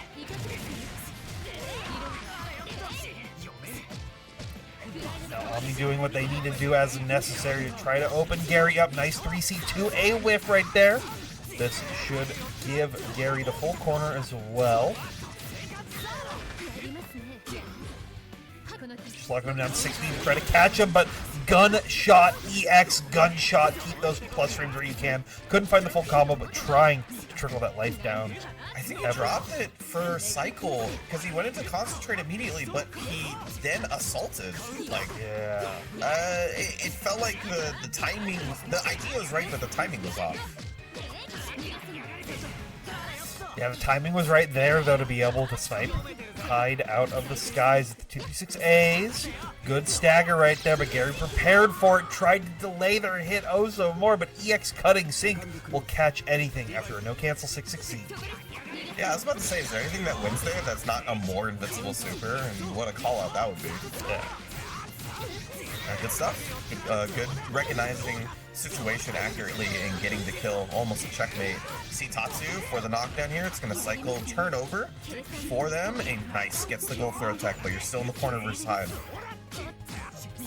Staggering out to a rebeats. Good TRM right there, though, from Gary. Going to be catching on the outside of the throw lockout window. And, tried to concentrate and win it at the very end, but still just going into Omni's favor. Forced them to CS early, though, so this next cycle could go back into Gary's. Oh my god. Regular jump forward. Oh no, this is a scary situation. You just wrecked yourself into the corner. You got grid broken. Omni has Celestial. They're doing a Street Fighter 6 impersonation. Oh no.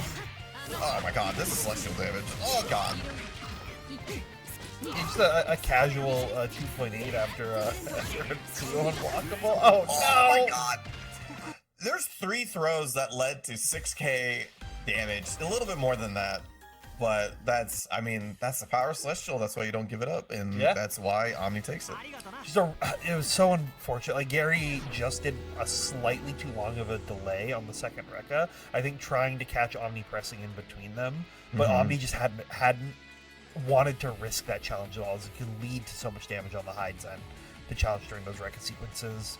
And then they got getting locked out of doing like a C special cancel at the very end with the shield. And just everything went one step into Omni's favor, one after another at the very end. But Omni moving on forward to that loser semis, putting up some good work in these games. We're moving to fight Boltstruck, which, weird, this was our grand finals last week. Well, it's what happens when you enter these brackets, right? There's just so many good players. It's just gonna happen. And if you want to play them in this, or maybe something else, you can go to First Limit, which is with the bracket that we're doing each and every week here to get to Beach episode. Monday through Wednesday for the 3 games that you see on your screen.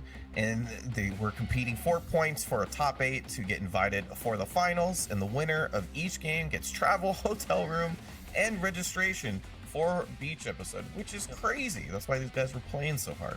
Yep, these guys are competing for that wonderful invitation to the finals, and then compete for the grand prize for episode Boston Blue Beach episode, July 18th through 19th at the Westin Waltham in Waltham, Massachusetts. You see all the games on your screen. You got Streets, you got Tekkens, you got the Gears, you got the Blues, both of them, both Gran and Blaze, 2XKO, Current Code, Sailor Moon S, a mystery game tournament, and of course, Undernightinbirth 2, System Celeste for the Sony PlayStation 4 on PS5. Blues, Gears, and Breads. Yeah. And you got Greens as well. You got 2XKO and Rev 2. They're both green. Greens. Good And greens. Street Fighter 6, you go green in that game. You do go green. Lots of greens. It's the year of greens. 2026, year of the green. Oh my god. Okay. So, we have our winners finals coming up. Yep, we do. Yeah. Before we get to that, I do just want to do a couple quick shout-outs. We have a couple GoFundMes that are happening right now. Right. So if you do have the ability to support, we have one for Ludovic, as they were wrongfully detained by ICE, and that is helping their legal fund to help them be free, because, pardon my French, kind of fucked up. So please support that if you can. Ryojin is a member of the UNI community who had a unfortunate house fire earlier this year. And so this GoFundMe goes to helping replace some of their items that were lost during that. And then as well as we have a GoFundMe for Excalibur Blades to go to KSB in Japan. So should you have any, ability to donate, I highly recommend that you donate to one of those GoFundMes. Everyone would sincerely appreciate it. Yeah. Thank you guys if you have the extra income, the disposable means to make nice things happen for other people. Also, fuck ice. As we get into this one, winners finals. We got Toast versus BigBlack here, who immediately fantastic close to start it off, but it's Byakuya first hit only leads to so much.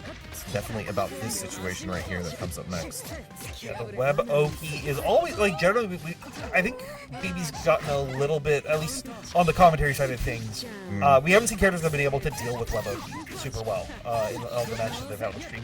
Izumi is a character that can. She has a lot of good tools. She has that really good 2A as well. That once she's able to clear out, that she can challenge some of these closer webs. So you're already seeing Paragon's BigBlack setting up with a little bit of a deeper web right there to catch a roll to be coming out from Toast instead of trying to go for the up close one, which is leads to some potentially better mix-ups. But the 6-2-3 gonna connect right there, and as long as BB keeps it tight, they should be able to at least set up one more web before this round ends.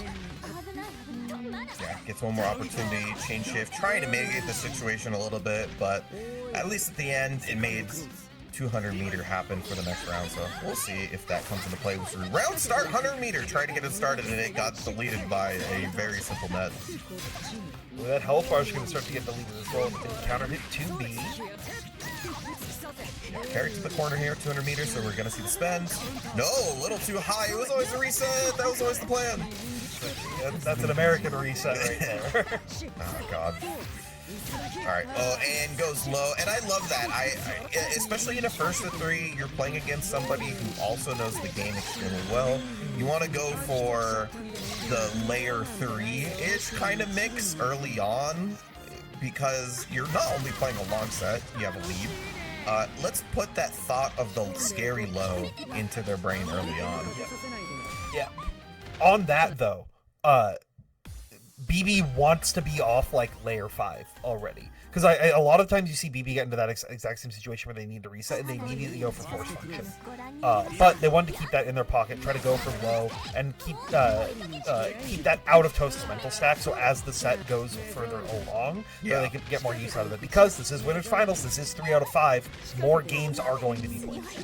It's always really interesting to see how people approach the unsafe option in a mix-up, right? Like, do you apply it early on and then keep it in their mind the whole time? Do you save it for a rainy day when you want to go for the kill? Or do you, like, literally just introduce it into the game consistently and make it always an option? Like, those are all different ways to play that kind of playstyle. Yeah, and part of it as well also determines how the opponent's playing the Vorpal cycle to see what you can and can't do. This time the Vorpal cycle played into BigBlack's favor. This is a Byakuya combo with Celestial, so this is doing normal Uni top tier damage now. I don't want him to do normal damage, that's the issue. Too late, that's what he's doing. Now you're getting put in the spider jail. Counter hit 5A, counter hit 2B, counter hit run up throw. 2.2 off of this throw, and he gets Celestial again. Oh, man, this could be like 9 2-2Cs. Yeah, he just gets him to whiff the DP. Yeah, it's one of those situations where like you kind of want to start forcing a situation to like make BB use that meter so they don't just also have it into the next round, but it's oh so hard in many of these situations. Toast, though, gonna be locking them down. Yeah, one benefit, right? This is a character with pretty poor wake-up options, so you're going to try your best to try to get your offense going once you actually get the hit, but BigBlack, the difference is that his defense just generally is so good, right? But Toast finding some great opportunities to Abare, recognizing when BB's creating these gaps, allowing them to retake control of a little bit right here. Bubbles down. And you're already seeing Toast, like, I think, not go for the traditional Izumi Oki. Once again, trying to catch BB on their toes a little bit, right? We're seeing Bubbles set, but we're seeing a lot more stagger. We're respecting that guard press a lot more than we have versus some of these other players. Oh, drop the ender, though. Potentially scary, especially Byakuya has 200, but was able to close it out. And this is a huge break point, right? BigBlack either goes up 2-0, doubles his lead, or Toast ties it up 1-1. Anything possible right here. But BB, early start should be able to put you count Chocula 1 to that's just the count. It's tomato. They're vampires that like to count. Can't vampires love to count? Vampires love to count. Counting how many interactions we have left. It's probably one, honestly, with all this resources going on. But yeah, that's I was about to say 2, but I think BB just quickly wanted to bring us back down to 1 as they go up 2-0. As we are about to enter game 3. See what I'm doing? It's numbers. Fighting game player learns numbers. Dude. Uni player when they count to 4. Whoa!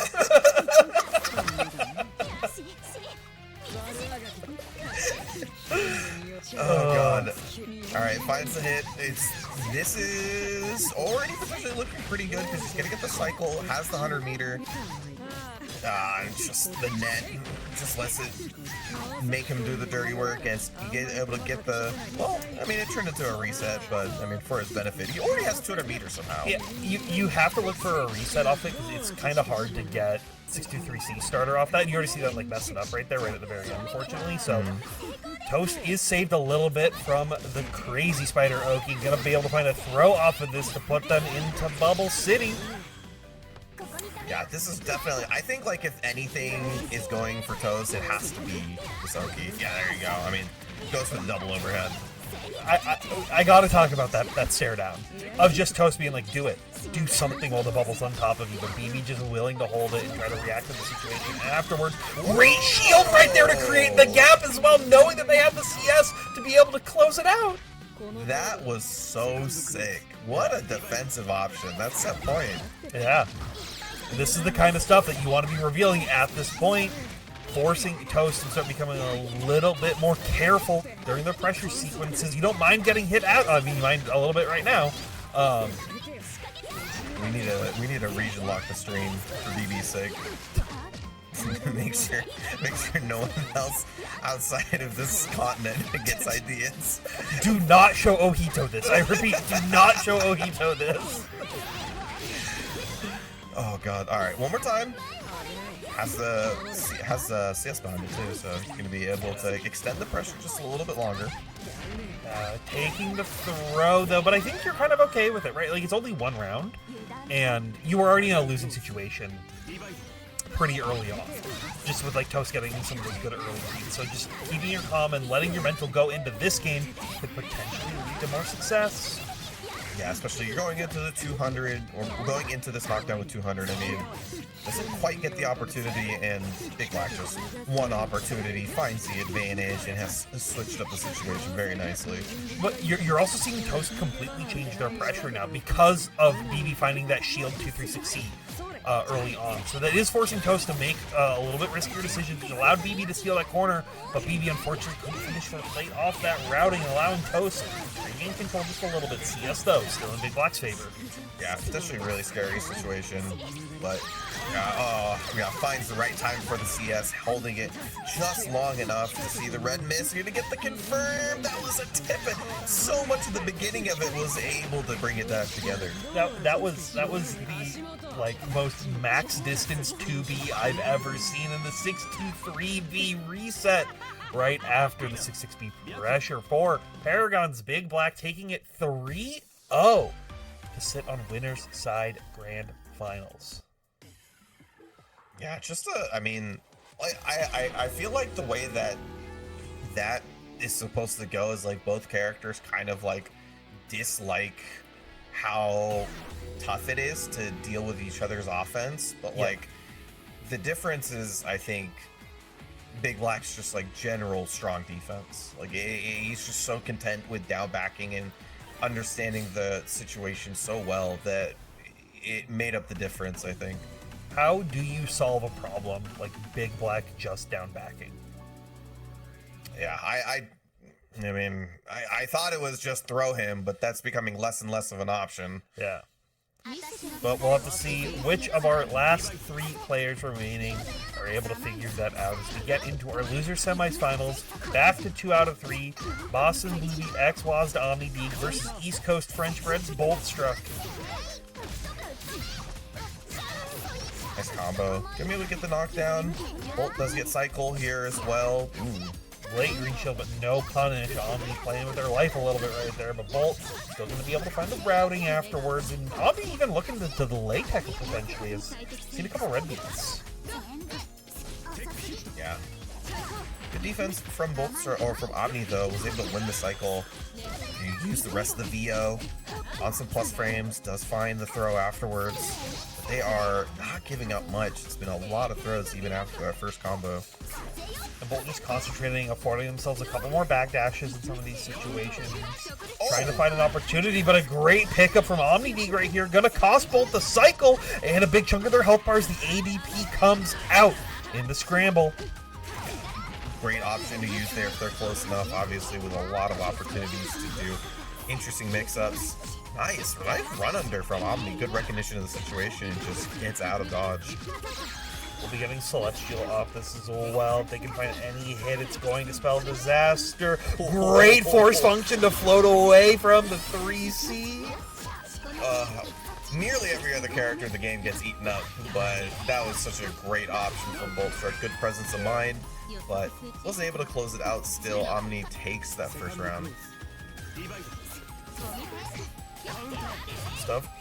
Great pressure from Omni right here, challenging as soon as Boltstruck runs up and creates any kind of gap, saying they want to end this as quickly as possible. Because like we were talking about before, both these characters can be pretty snowballing, and if you're able to keep your ball rolling, that's what will lead you to victory here.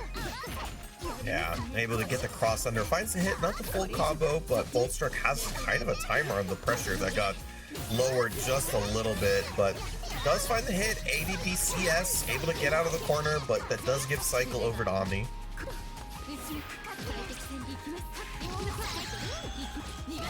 Go, takes the throw as well, tried to DP out, but Omni ready with the fuzzy press as a meaty, so gonna be able to block it and gonna be able to kill right here.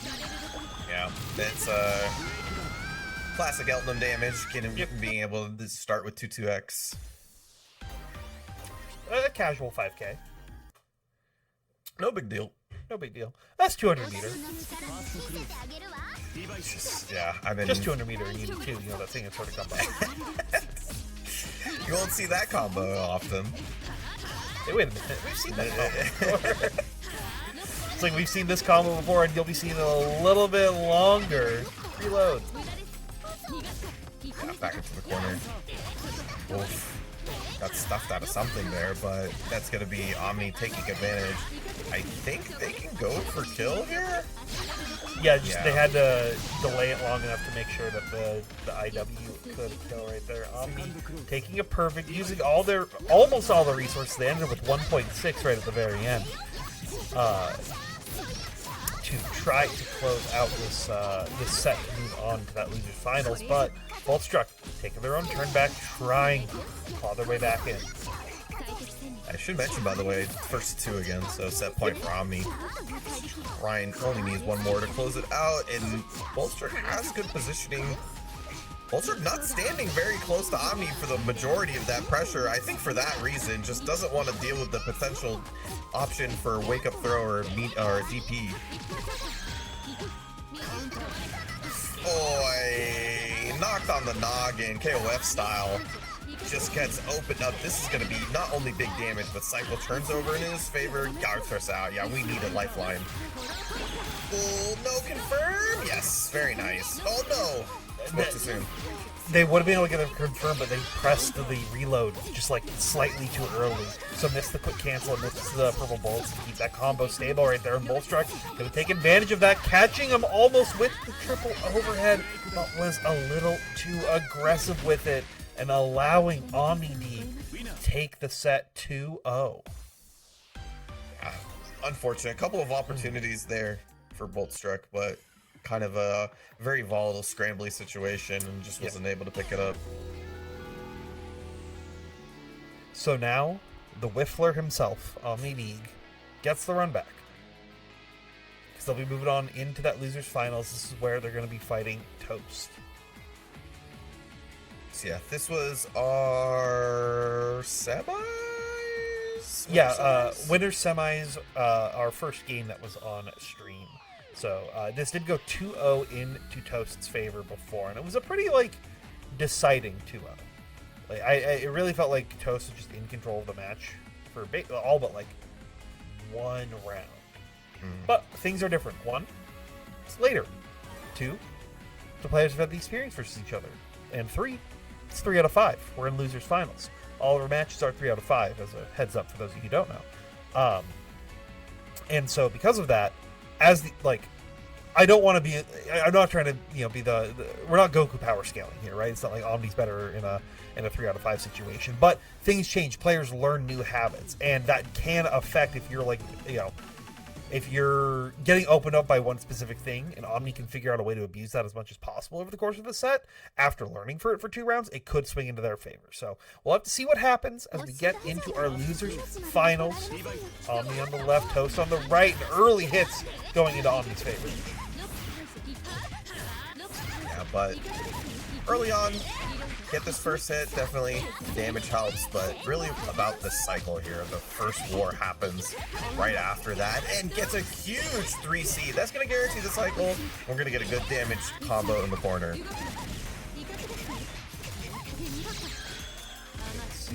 Yeah, 11 purple bullets right here after the reload. I'm messing it up this time. Force function, I'm going to connect on the staggers, which is going to give Toast a chance to make a potential health comeback right here, but Omni's getting a little bit more control. Yeah, definitely an opportunity here. Nice defense. Not pressing just yet. Just taking that space with a dash block. Earns their way out of the corner with some good patience. Tech out as well. Toast finding a counter hit, but was just at the very end, so not able to find any kind of pickup off that. Has to use CS a little bit more aggressively on pressure, but Omni staying very patient and knowing that they can take one more throw after this situation as well once the bubble comes down, and they're still going to have a life lead with 25 seconds left on the clock. Yeah, able to get this hit once again. Scaled quite a bit, but does have meter behind it if they can find one more hit. That's it right there. Yeah, the one hit going in Toast's favor as long as they keep it stable should be able to allow them to secure the first round. But this first game's already going the distance, which that doesn't spell good for trying to stay on the layers that you find the most effective. Yeah, definitely. And it also speaks to a back and forth, right? So then once you start to go back and forth, you can start making decisions like whether you want to stay on that layer, move on, or even skip one, and it can cause some really interesting mind games for a first to 3 where those layers can get a little bit deeper. See where the mind games are at, trying to catch him up with the A, cutting sync right there to catch him up left, right, but Toast just willing to down back, knowing that they can find an opportunity. Omni almost had the great confirm, but it was not enough. Raw 660 punish on the backdash. God. And this is going to not only give him cycle almost at 100 meter. Nice rollout. Doesn't get away or doesn't get too far before eating the 6B. Now we're going to be able to close it out. I was going to say it was a question mark, but we greed out, and that's to a huge benefit to Omni. I do think it's in Omni's favor to kind of greed out in some of those situations. Like, force Toast to start making those reads in those scramble situations, because it's a win-win situation for you. You either figure out what they're thinking and are able to then counterplay it in the future, or you win the round. And you still have a ton of help to try to make that comeback. Yeah, that is also true. And you get a little bit more information. You do it in game 1 when it's not that big of a deal. I mean, you know, if it works out, it might turn into something like this, but Toast did VO, got blocked, got grid broken right after the VO too, so you're just spending the majority of this losing resources, and this is going to be one more opportunity for Omni to close it out. Yeah, fortunately it wasn't the biggest scaling starter of all time, so you weren't going to die off that combo, but it will take one more touch after that. OmniDeag up 1-0. Yeah, that was a really good turnaround, but definitely helped by having that meter going into round 3. So We'll see if the things change, if Toast can be able to get some offense going and try to mitigate some of that meter advantage that he had throughout that. One thing that I'm really liking to see after, I think, the first game where Omni realized it was going to start working in his favor, so it worked in his favor in the beginning and it's not going to work as much going forward, is Omni just defaulting to dash block round start. And just willing to be like, you figure out how to stop this. Because I feel very comfortable as long as I'm able to make something happen. But I think Toast has figured out a way to at least stop him for this round. Found a good hit in the early. Found a good grid break as well to put them into a potential 1.5 touch situation. Tech out from Omni. Oh no, unfortunately still got thrown after the CS. And does have the meter once again getting blown up with the ADP.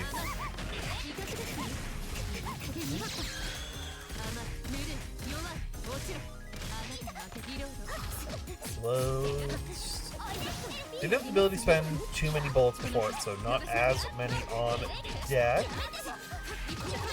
Need to try to find the closeout there. Did the meter, spent the bar for it too.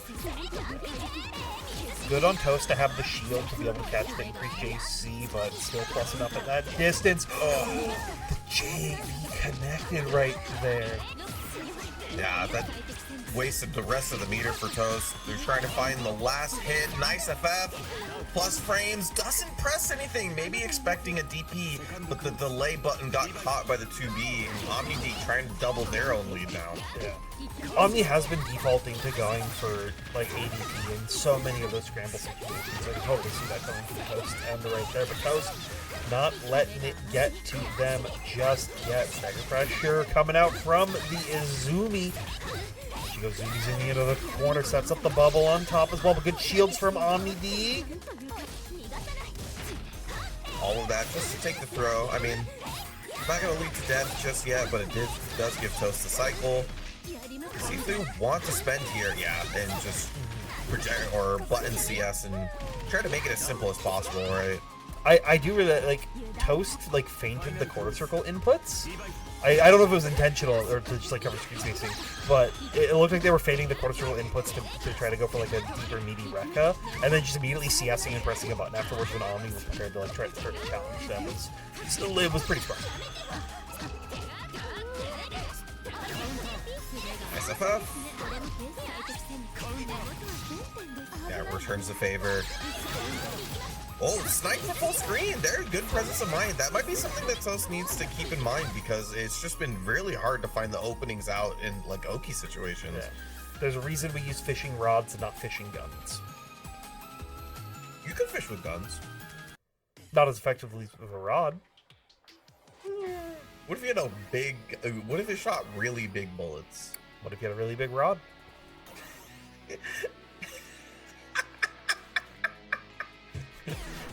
I don't know what it has to do with fishing. Well, they were fishing for hits and unfortunately fished a little too hard.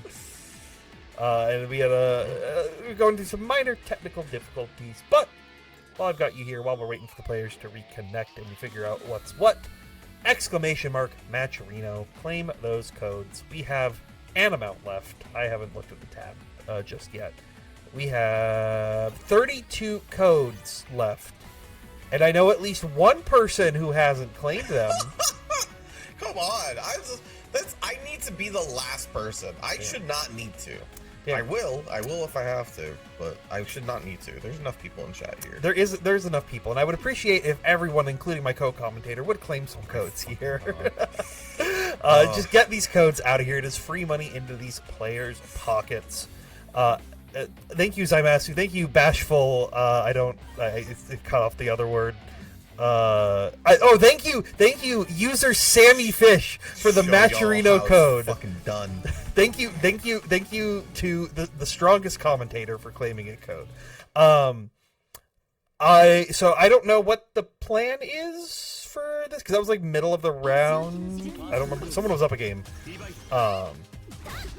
Okay, so it looks like we are just going to be giving the round to Toast and then I think playing off through there. So. Combo practice. Yep. Show us something cool, Toast. Yeah, do you got anything cool? Yeah, show us a pro combo. Do you have games on your phone? No, show us an Empire combo. Now do it again. knows what that is anymore? Dude, look, with that IW, dude, Toast taking Omni to the beach. That's all I'm gonna say to that beach episode. That's where we want to go. I need someone to recreate SKD to the beach for beach episode. Oh, that's actually so good. How did I not think about that before? Yeah. It's BXW. Yeah.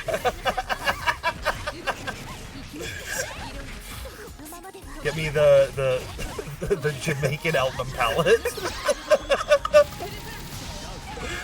Oh God. Wonderful. All right. We're back. We're back? Honest footsies whiff 2C into EX bubble. That's footsies, kind of. Oh God. Alright, yeah. Trying to cover that space before Omni gets something going, but Omni, I mean, has been pretty comfortable in front of Toast. I think the button pressing there has been really good, but once again, Air ADP rears its ugly head and gets another hit. It's good. It's alright. Get Celestial as well. This is a great situation for Team OmniDeag. I think we just added like 6 different ways to Sunday. 3 buttons. Do it. Nope. Oh my God. That's 4 buttons. That's 4, 2, and a 1, and then a C. To So close too many buttons. You can pull full palm on the stick and just like that. You win the game. I've seen people mess even that up. I don't know, that's my favorite part. My favorite part is when I open my palm and I go like a baby and I win the game. You scream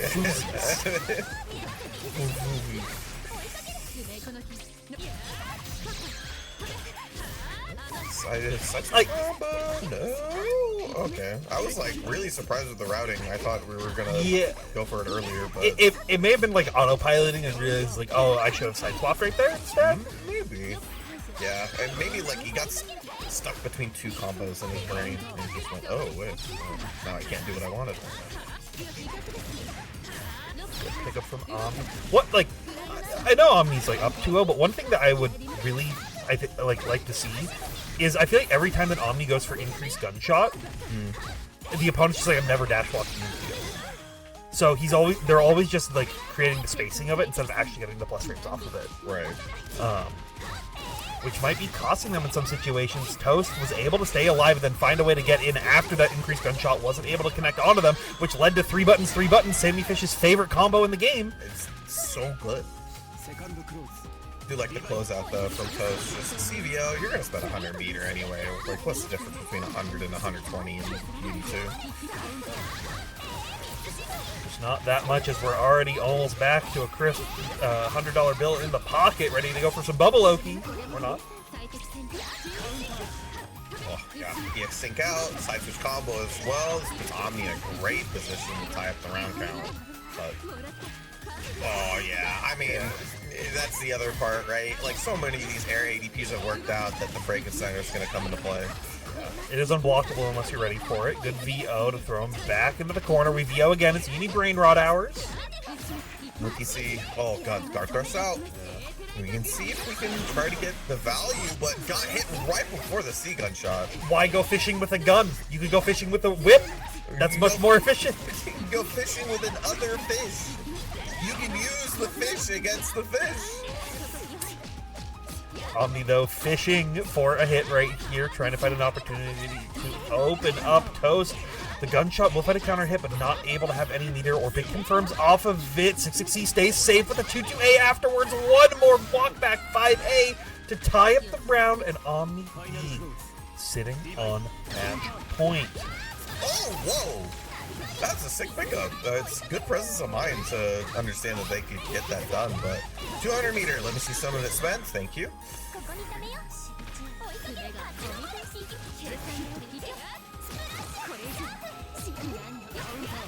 Good challenge right there.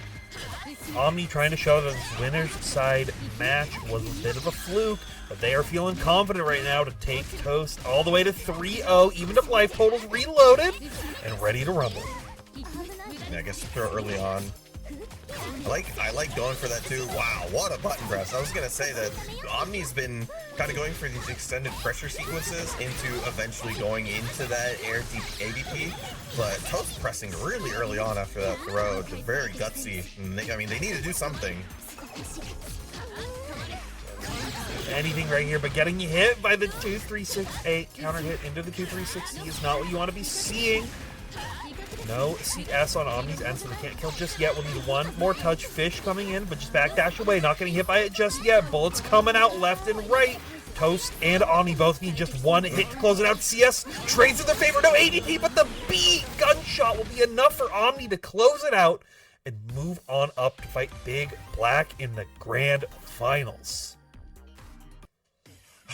I mean, just so difficult to deal with somebody like Omni who's just gonna get a feel for you really well, and then just like, what can you do if the Elton player just like air ADPs at the right time every single time?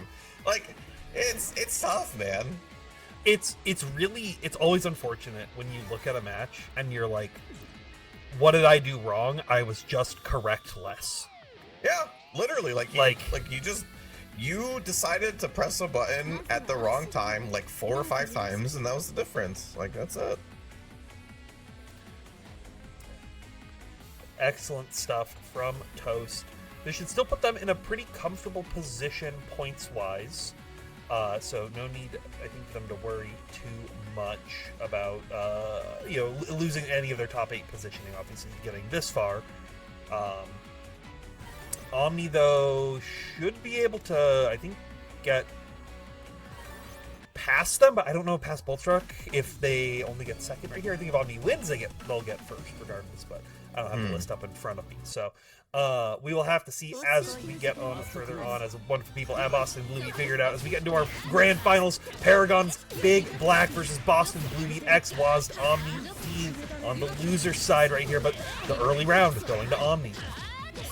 Yeah, a lot of momentum, right? So we were saying, you were mentioning before how like the Toast versus Omni matchup went differently just because of a different situation entirely, right? Different later in the bracket, coming from a win.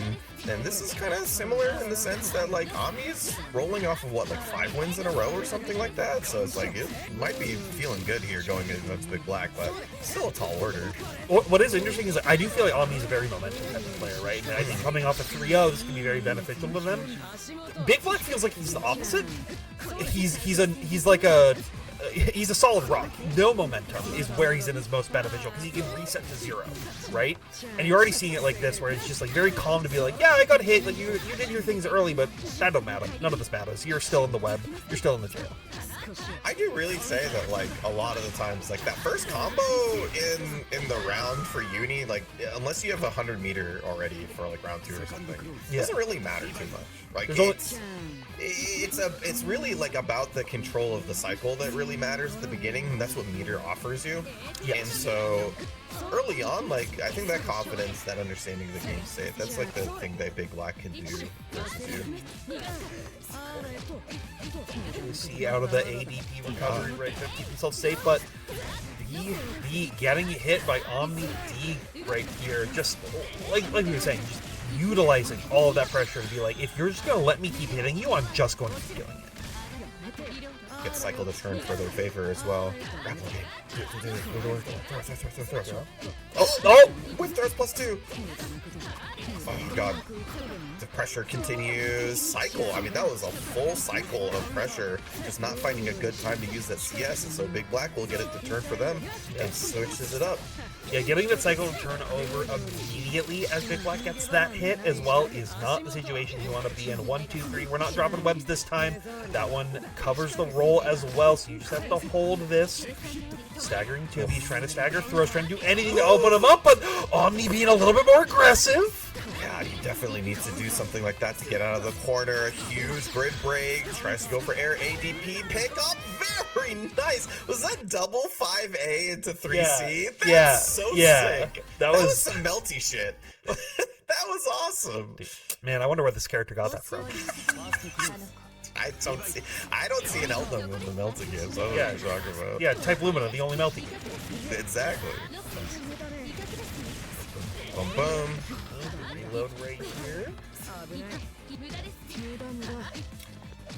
That's a type of game you talk about. Speaking of the confidence that OmniDeag is playing with, or the momentum that he can bring, right? That's definitely one of those wins that can give you that feeling. It looks like it. Yes. Like, look at this.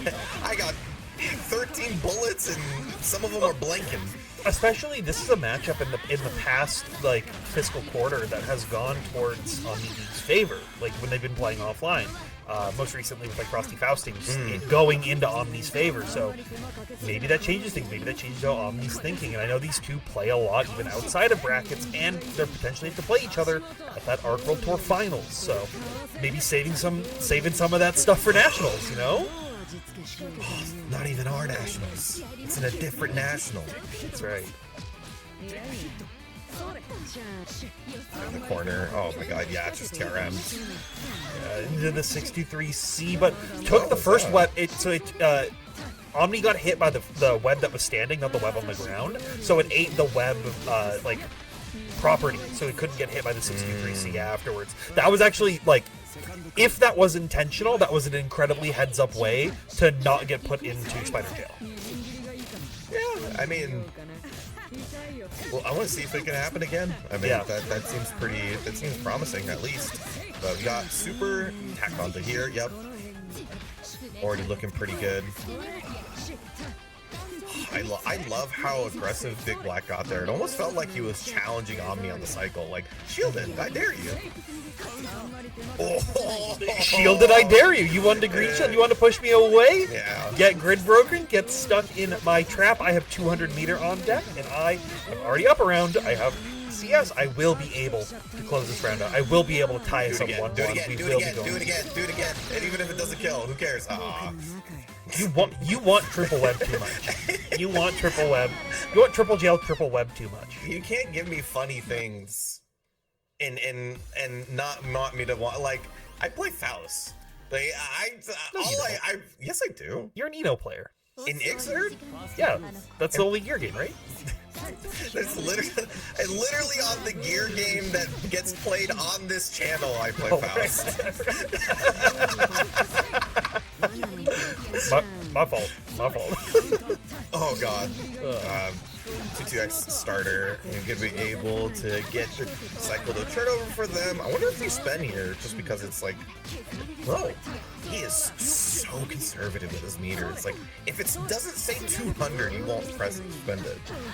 Yeah, even just like opting to use CS in those sequences instead of Q2C to try to keep those plus frames up. But Omni, I think, gonna get a little bit of mileage out of that now, being able to challenge on that appropriately and able to seal the corner off it, able to have the cycle, to reload as well, giving that grid to build it closer to that Celestial stance, potentially with a little bit longer. Here we go. One sneeze and you're dead. Shoot him. Shoot him. I like seeing people get shot. Oh my god. Oh! Nice chicken guard. Oh my god. Potentially scary, but I mean, you know, when you make the right read. I mean, well, you know, can we get the CS in here? Yeah, very nice.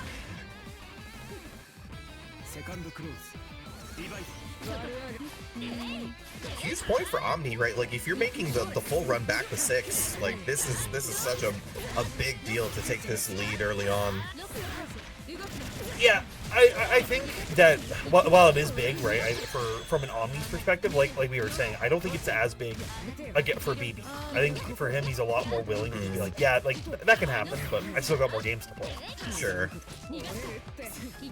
Throw, very nice.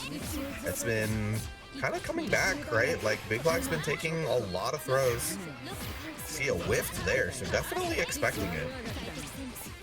Let's see us as well. Keep the plus frames up. Does have to be cautious of those bullets. Can't find the full routing that they would want to. Have to go for a mid-route reload. So maybe looking for 2-6C in the meantime to try to even it up just a little bit. I love that, like, Omni is staying put, will not press a button in effective 2B2C range, and, like, BigBlack's constantly just dashing up. He's like, well, I'm not letting you get pushed out of my block streaks. You're gonna have to do something eventually. But, I mean, Omni responded really well. Has a crazy life lead here. Oh no. Oh no. This is where it starts going downhill. 1, 2, 3 tries to roll out, but safe. But BB dashed, I think, a little bit too deep into the pressure right there, so has to go for a throw to lock him back down to the corner. Good chicken block to get out of the web pressure. Stay safe a little bit. Force function, gonna beat the 63C right here, and BB doesn't have any health left as OmniDeag closes it out 2-1. Wow, I did not expect FF to be the answer there, but that was sick. It puts you airborne. Is it first frame airborne? I don't know if it's first frame, but I think it's fast enough. That's cool as hell. Yeah.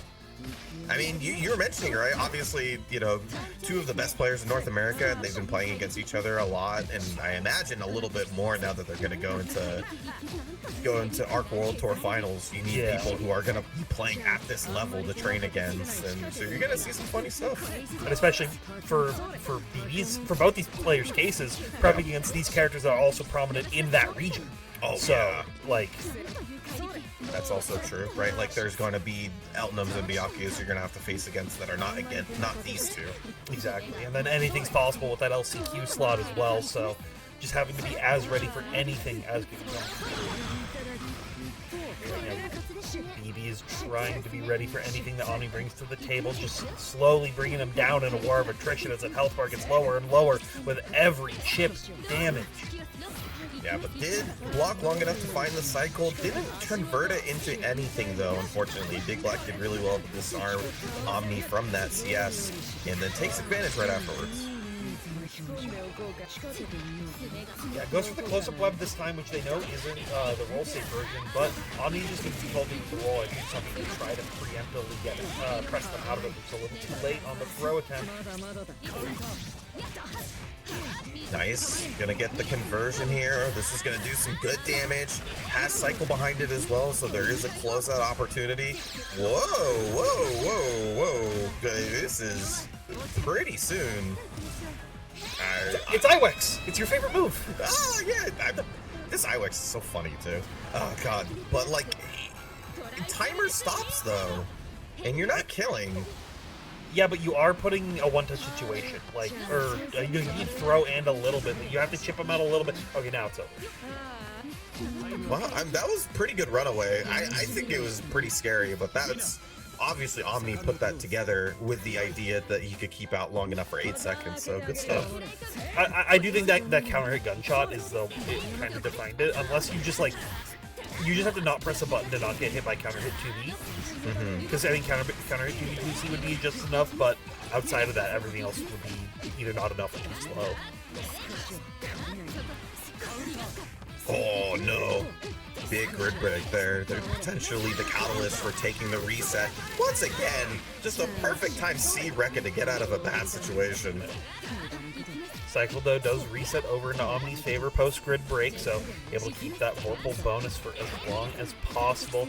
BB just has to be very patient. They're now one little chunk away from losing this, and there we go, the run-up 5A. No ADP this time. That's OmniDeag with the reset. I feel like one of the things that is making Omni better than the rest of the bracket today is their response to neutral CS. Like no red mist, just like seeing the situation and like understanding that you're playing against Byakuya, so you know you can kind of try for that like 5-frame challenge there in a neutral state. Yeah, the world is very, especially for Element in a lot of matchups, the world's pretty open to her in those post-neutral CS situations, but especially in this one where, like you were saying, you don't have the 5-framer to directly challenge her, and as well for a 5-framer being such a good button to be pressing. But BB not letting anything that just happened get to him, like we've been saying. Ready to be like, yeah, let's go again. I can still figure it out. Yeah, I've definitely seen a lot of brackets where it's like, it feels pretty one-sided, but then the reset turns into something else. They're just finally get the lock-in, enough data to get in, momentum. I mean, it's harder to stay hot than it is to cool down, right? So it's Exactly. it's all up to Omni to just keep that ball rolling. And it wasn't even completely one-sided. Like, we saw BB not only take games, but take rounds in it and force Omni into some trickier situations to actually close it out. Yeah, and That's a lot. Sorry, I was gonna say this is the big point I think for BigBlack and Omni, right? Like, finally the momentum kind of stopped a little bit. So if BigBlack can chain these couple of rounds or get this game won, it might be start to cool down Omni just a little bit. Yeah, I do think the next game is the most important because I think traditionally like going like for players of this caliber, going 2 games, 1 game, 2 games, 1 game is pretty like standard. Especially for 2 players that play each other. They're playing the player matchup more than they're playing anything right now, right? But seeing where that game 2 goes, is Omni able to tie it up, or would BB be able to control it? BB is looking to close out with a win right here. Should be able to keep this combo going on long enough. Maybe go CDM, but we instead just go with web set. Put it into a one-touch situation with throw. The webs keep you safe. Oh my god. It's like dashing up towards a shield and it's like just absolutely frightening. Just spends the CS like right before the cycles up, maybe trying to go for some sort of like next level bait or reaction to the situation, and it's put BB in a tough situation. No confirmation though. Still turned it into a reset, gets the Frankensteiner CS for the kill. Yeah, as soon as I saw that second DP come out, I knew that BB wasn't going to be ready for the Frankensteiner to be coming through. As that has just been so successful for Omni to get this going on. But there we go. Going for these increased teleport follow-ups right there. Something that BB has not historically been bringing out, but something we're seeing more and more as the metagame for UNI2 grows longer. Yeah, I mean, the more that you get into this version of the game, you're just going to have to start expanding upon these things and start using the full repertoire. And Omni, VO out, does get cycled because of it as well. Gunshot into super immediately. That's a quick 4K. And, I mean, that immediately ties up the life lead. Yeah, it was good on Omni to recognize that. I don't think they could have got more kills than that with the limited amount of VO that was left. But a great stabilization from BigBlack right here. Is that closeout? It's going to be close just because of how the web setup will work and how good at Outram is of clearing those webs, staggering it with the... Nice! It's incredible. EX Sync back into the corner too with the pressure. Anything goes. Oh my god, dude! Why are you so good at C-wrecking? It's not even that good, bro. Do you see those horns on him? It's because he's the GOAT. That's why. It's not even that good. Yeah, but he's good. Yeah, but he's good. Everything's good if you're just right. Just be right. Easy glad. Right.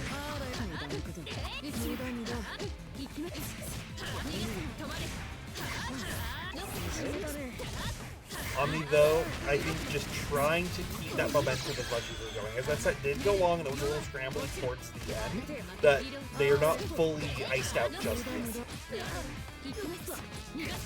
I can definitely see the argument for like the second game, right? Because like this is definitely in the cooling down process. You've taken it out of the oven. It's still there's some carryover cooking that's happening right now, but if you leave it out for too long, it will definitely get colder. But we are getting a little hotter. We are reaching consumable temperature right now. Yeah, the meat has been resting. It's wrapped in tinfoil. Those juices soaking in to give it all that extra flavor right now. And OmniDeag is still looking like they are ready to rock. Yeah, keeping that pressure and just staying active. Oh, just like a bunch of gunshots over his head, and like right when he starts running forward, he just gets clipped. Oh my god. Oh my god! Oh my god, confirm! Yes, very nice. Not enough to kill just yet. I thought the Spartan Ender would be enough, but has to use that CS, has to do something. ADP once. Like, ADP, C-dive, ADP. If it ain't broke, don't fix it. Oh God. I mean, it's better than what's better than one OS crushing plus frame situation. Oh God! All right. Yep. Oh, first hit goes to BigBlack. Tied up. Only 2 necessary for both players to take the bracket. Now finding some big grid breaks right here, catching on these shield habits. Z63 is not able to set the full webs out afterwards, but they will with this pickup. Getting the bonus damage to the Warple cycle as well. This should be a great situation for them to stay in. Oh, grid break on top of which too. You don't even need to spend the rest of the meter. Almost optimal. Didn't get to CS to get all the meter back. Take the grid break on purpose. That way you lose faster. That's optimal. Les, you know what? You're not wrong. You're not wrong. Oh, Celestial, that's optimal. We can find the hit, convert it into immediate meter, but wasn't able to find that hit, and BigBlack responds immediately. And this is, like, we've been talking about how good Omni is at doing these, like, PCSs to then just try to get these hits where they can. I think BB has, like, fully internalized that at this point in the set, and is now staying exactly outside of 5 frame. Because the 5 frame is pretty good, but it's not good if it whiffs. Yeah, that's true. Gonna go for Frankensteiner Ender. Reload. Oh, tried to win cycle there. Good read from Omni. This is gonna put him in a prime position to try and tie it up. Also getting lower. Trying to do our best Street Fighter 6 impersonation, but it's not gonna work out. Counter hit gunshot will though. Yeah, and this is gonna be the closeout. Very nice. What a great read on that shield that tied it up for Omni. I mean, that was definitely the difference, but you'd have to spend meter going through this final round, and that's 200 on a Byakuya going into potentially the big lead. Ooh, big shields right here for Omni as well, not getting blown up this time, so BB might be needing to readjust those habits a little bit.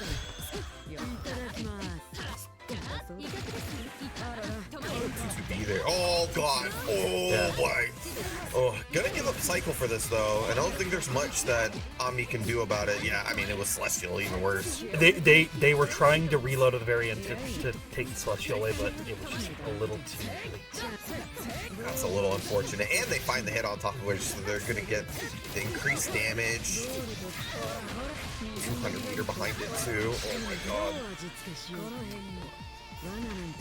Just double web set, nothing in front of him. I think really trying to force Omni into a roll. Oh, yeah, that was very nice. I think Omni green shielded there and then kind of panicked a little bit when they didn't shield anything. And they're like, oh, I just need to get out. But that was a good response from BigBlack, who takes the lead. And this is big now. This is the first time BB's been up in the set, right? And putting it in the reset point. This is now Omni being down a couple rounds in a row out of it as well. And you already see Omni not dash blocking round start. They're patient. They're hesitating, and this is where BB gets the shine. The 660's already come out. You can see the switch flip in his head as soon as he saw that dash block not come out right at the beginning. That is insane. We've played 7-game, 8th game. He immediately whips out an option he hasn't used once yet. Yep. That's crazy. Just better. Paragon BigBlack. Just better. Oh, not over just yet, though. I mean, the grid break into having not only the cycle, but good amount of meter here. Definitely a good potential closeout situation. Go for Frankensteiner Ender, C-flip, reload. Oh my God. Just staying put, cycle turns over. Gets an opportunity to create some space with some buttons. Oh, couldn't get the run in time. So unfortunate. Excellent stuff right here. BB, I think, is really into Omni's head right now at this point. This is great, having the confidence to be able to just keep this going. Great 3C, but CS is still on deck for BigBlack. Celestial is available. Great run under. Bro, what is he doing up there? Oh, God. Immediate into the CVO so we can get the increased damage into the IWEX. Yeah. This should be enough. I was gonna CV. Monaco. CVO IOX, it used to deal 0 damage, and it still deals only just enough. Only 4444, looking like a Jin player right now. Oh god. Oh my, it's actually challenged there. That's crazy. You might be right. I think BigBlack's just a little bit ahead in the mind games right now. That's that point, tournament point. Patience right now. Just quick 3Cs coming out, trying to catch him on the upbacking. You see BigBlack bringing out all the options that they haven't throughout this entire set. Didn't try to throw right there. Got punished with the 6-6C, which is good for OmniDeag. Reload, cycle's a big deal here. The challenge still getting aggressive on the dash B. Doesn't decide, did he not have it in time? I think he was at like 98 meters or something. He just had to go for the shield, but it doesn't matter. We still get the corner side swap. We now have the meter on deck to get everybody's favorite 6-2-3-C Oki. Yay! 1, 2, 3, reload. Just give him a net gun. That's 6-6C. That is speaking of guns, 2-2-V confirming out of the middle of the route right here. Omni, I'm already seeing Omni also go for some more standard Ultim routing, not trying to do anything too crazy, because they just want to close this out. They just want to tie this up to 2-2. Just backs up afterwards. Yeah, a little bit more patience. Clip the toes. Get the confirm this time. Oof, perfect. Yeah, gonna be able to take an early lead here and descend the 200 meters, so gonna spend a little bit. Nice, reload. Pressure sequence. BigBlack does not bet on a shield or anything there. He just lets Omni have it. That's because of that previous round. Good, just once again, showing those no shields, just able to find the gold text where they can, but getting TRM'd over and over. Now getting grid broken at the very end. This is enough for OmniDeag to tie it up 2-2. Maybe BigBlack felt like, oh, I should have challenged in that previous situation, and then that green shield specifically felt like a little bit of an overextend. But I mean, good read for Omni. Yeah, and sometimes you have to overextend to close these tournaments out, and potentially that's what we will be seeing as we get into our final game of the night. Anything is possible right here, but you see the shift immediately. OmniDeag is confident again, dash blocks round start. Oh my god, neutral jump! That was so sick. Alright, wait a minute. Wait a minute, we're doing neutral jumps when people are close to us? Especially versus Byakuya? Alright, I'm a fan. Well, you know what's faster than all of Byakuya's great air options? Air throw. That's true. God, plus help. Oh my god, dude. Perfect button press timing. This guy is crazy. Oh no, hey, it has to 2-2-C right here. First time that he's done that after like a wreck, because he couldn't sustain plus this whole tournament, by the way. It kind of speaks to his kind of mental with the game, right? Like he thinks that just resetting pressure is maybe a little bit too extra, but he will use it to keep himself safe in a bad situation. Yeah, does not really want to overexert himself. However, in doing so, has already put themselves down a round, and now needs to find more pickups like this, because OmniDeag is at set point. Yeah, do we spend here? Yeah, I mean, now BigBlack spending earlier than he'd like to. He's definitely feeling the pressure as well. Shields right here. Good blocks of the IC3C as well. But a great run-up challenge as soon as Omni tried to do anything. Getting the counter hit 5A, but not able to stabilize their plate. Now Omni has the corner, and it's ADP time. Basically a free plus frame situation with an OS gut or OS crush as well. But dude, I mean, what if you just press the button right? What if you just press the button right? Yeah. BB though pressed one button too many right there, so was not able to find the combo that they were looking for initially, but 2 more throws will do it. Final game, final round. Oh, got him. Conversion. This is a pretty tricky one. Yes. Been able to get that one going. We spend the meter on this one too? Yes, we do, to carry a little bit farther into the corner. Almost there. Oh my god! 2B no cancels are crazy. Here we go, falling JC. Yeah, forcing these next layers onto BB. 6B overhead. It should be enough as long as OmniDeag keeps it tight. Okay, just IW. Oh my god! No! But it's not enough. BB still has 200 meters as well. They can try to make something crazy happen, but we have to find the opportunity first. And OmniDeag is just shooting the gun. Oh, shoot him! Shoot him! Shoot him! Shoot your way into victory. OmniDeag is able to take it all the way back with a reset, 3-2, and takes your Boston Blue Beat this week. Excellent stuff from Boston Blue Beat and Waz's own OmniDeag. All the deadlock practice really paying out here with the gun character in UNI2. What a tournament. That was a really good tournament. Great. That's great. More than good. It was great. It was really good. You know what? It was amazing. Amazing. Amazing. Yeah, that's right. We're bringing all the uni player interests in right now. Next up, Slave Spire. Oh god. I will be avoiding that because I need to do things with my life. Right? God, when Hades 2 came out, I immediately lost 150 hours of my life. Oh my god. Yeah, it's... I like roguelikes. There's days where I feel like a fake gamer, where someone tells me, like, yeah, I put 150 hours Hades in the first month. I'm like, dang, I put like 10 into a game I liked. I have very bad impulse control. I'm like that, but for other things, so don't worry about that. But you also, I like things that I like. I like Matcherino codes being claimed. We have 21 codes claimed. Or 21 codes left to claim. That's a number higher than 21. I can't do basic math at this point of the night.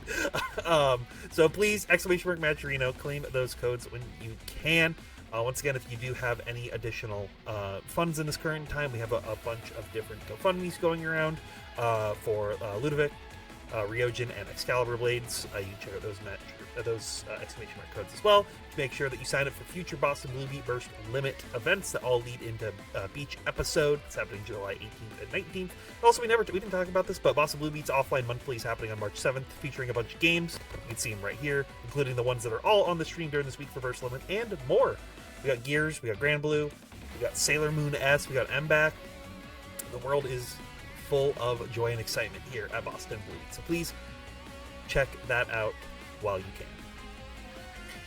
Yeah, that's it for us though. Another wonderful week of UNI2. So thank you guys for joining us. We'll be sending you guys over to Tampa Never Sleeps, who are playing some Street Fighter 6. If you like throw loops, there's another game for you. So thank you guys for joining us from Tabby and Boston Blue Beat and me. That's it for us. Take it easy. UNI2 forever.